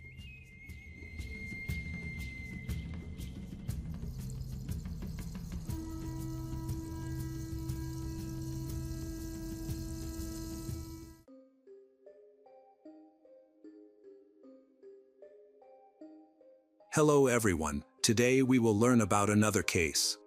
The case of Heath Stocks. On January 17, 1997, a man in Lonoke, Arkansas, made what he calls one of the greatest mistakes of his life. 20-year-old Heath Stocks loved his family. One minute he arrived at his family home, the next minute, he found his entire family dead on the living room floor. To this day, he claims that his mother and sister always supported him. Although he and his father had a tumultuous relationship, he maintains that they did not deserve to die. This is the story of Heath Stocks, Jack Walls, and the Boy Scouts of America. Lonoke, Arkansas is a quaint town that many would describe as the ideal American life. Like any small town, the residents were family-oriented, and their bonds were tight. The residents of Lonoke held their values close to their chests, and the town became a standout moral compass to those around it. 3 of the most prevalent aspects of Lonoke were its dutiful church scene, appreciation for sports, and love for the Boy Scouts, along with their mantra, respect, honor, and obey. Much like many boys in America, Heath Stocks was a longtime member of the Boy Scouts, eventually reaching the coveted Eagle Scout status. His mother, Barbara, and his sister, Heather, shared a tight bond with him throughout his childhood. The only wedge in this seemingly perfect family life appeared to be his father, Joe. Heather was definitely his protector. She apparently felt very threatened by their father because Heath wasn't going to be the perfect child. Heath did typical kid things and made kid mistakes that were unacceptable to Joe. He struggled with learning disabilities and had ADHD, which affected his ability to get work done at school. Heath and his group had a favorite scoutmaster, Charles Jack Walls III, who was kind and doting. The boys under his care quickly formed a strong bond with Walls. Not only was he a respected father, but the Walls name was well known in Lonoke, thanks to his family's wealth and his father's work as a judge. Everyone wanted to be one of Walls's boys. Stocks himself said in an interview at the time that when people had problems with their boys, Walls always said he could put them in the Scouts and mold them into upstanding young men that their parents could be proud of. The use of the word mold in Stocks' recounting is particularly haunting, considering the context of his case. Walls was not just a guide, he was a leader, a great influence, a savior, as Stocks' grandmother put it. Now, that term drips with painful irony. The people of Lonoke, Arkansas, would look at Jack Walls and describe him as magic. He was a perfect citizen who encouraged young children to be the best they could be, a role model for all. To most, he was the ideal American citizen, the perfect person to look after their children. Unfortunately, that trust would be shattered in one of the most gruesome ways. For many parents of Scouts under Walls, he became a confidant for any issues or conflicts. The Scouts would report their worries to Walls, and in turn, their parents would seek advice from him. This allowed Walls to insert himself into the family dynamics of countless people. When their parents were not spending time with their children, Walls sometimes took on the role of teacher, introducing them to military skills as they shot guns and hunted. Other times, the topics veered into discussions about alcohol and adult magazine. Two of his Scouts, Doug Hogan and Mark McConnell, reported Walls' misconduct to their families in the summer of 1992. Cletus Hogan, Doug Hogan's father, had Jack Walls resign from the Boy Scouts of America after reporting the incident. However, when he turned the case over to the courts, Walls used his reputation and power within the Lonoke community to get the charges dismissed, slandering the Hogan as people who wanted a part of Walls' fortune. Doug Hogan, in turn, became a target for the other boys in the Scouts due to their growing protectiveness of Walls and their newfound skills in firearms. Heath Stocks was one of the boys groomed by Walls during this time. Behind the scenes, Walls began sowing discord between Stocks and Stocks' father, further establishing himself as a father figure in Stocks' life. Joe Stocks, Stocks' father, was distant and often physically disciplined him as a child, so Stocks turned to his trusted Scout leader with his boyhood problems, further entrenching himself under Walls' control. When Stocks' mother, Barbara, discovered that he had been assaulted by Walls, she insisted that Stocks file charges against him. However, the charges all but disappeared by the time Stocks entered college. He sought Walls' approval for almost everything he did. Walls had firmly grasped control over Stocks' life, and the turmoil that Stocks experienced would soon come to a head. After Stocks took a weekend off from college, one horrifying day, Barbara walked in on Walls and Stocks together. She never blamed her son, nor did she attempt to interrogate him. She simply went to her pastor to seek advice on the terrifying situation. Stocks inevitably confided in his mother and sister Heather about what had been happening to him. This sent Walls into a frenzy and asked him to solve the problem. After years of insistence that Walls' protection was of the utmost importance, Stocks heard the order and obeyed. On the evening of January 17, 1997, Stocks went to his family home and ransacked it. His sister walked in just as he had his mouth around the barrel of a .45 caliber handgun. Their mother followed her soon after, and then their father seconds later. They were dead. Heath had taken the gun and shot them all. He had killed the problem as ordered. His entire family was dead, and as the courts would soon find, it was entirely his fault.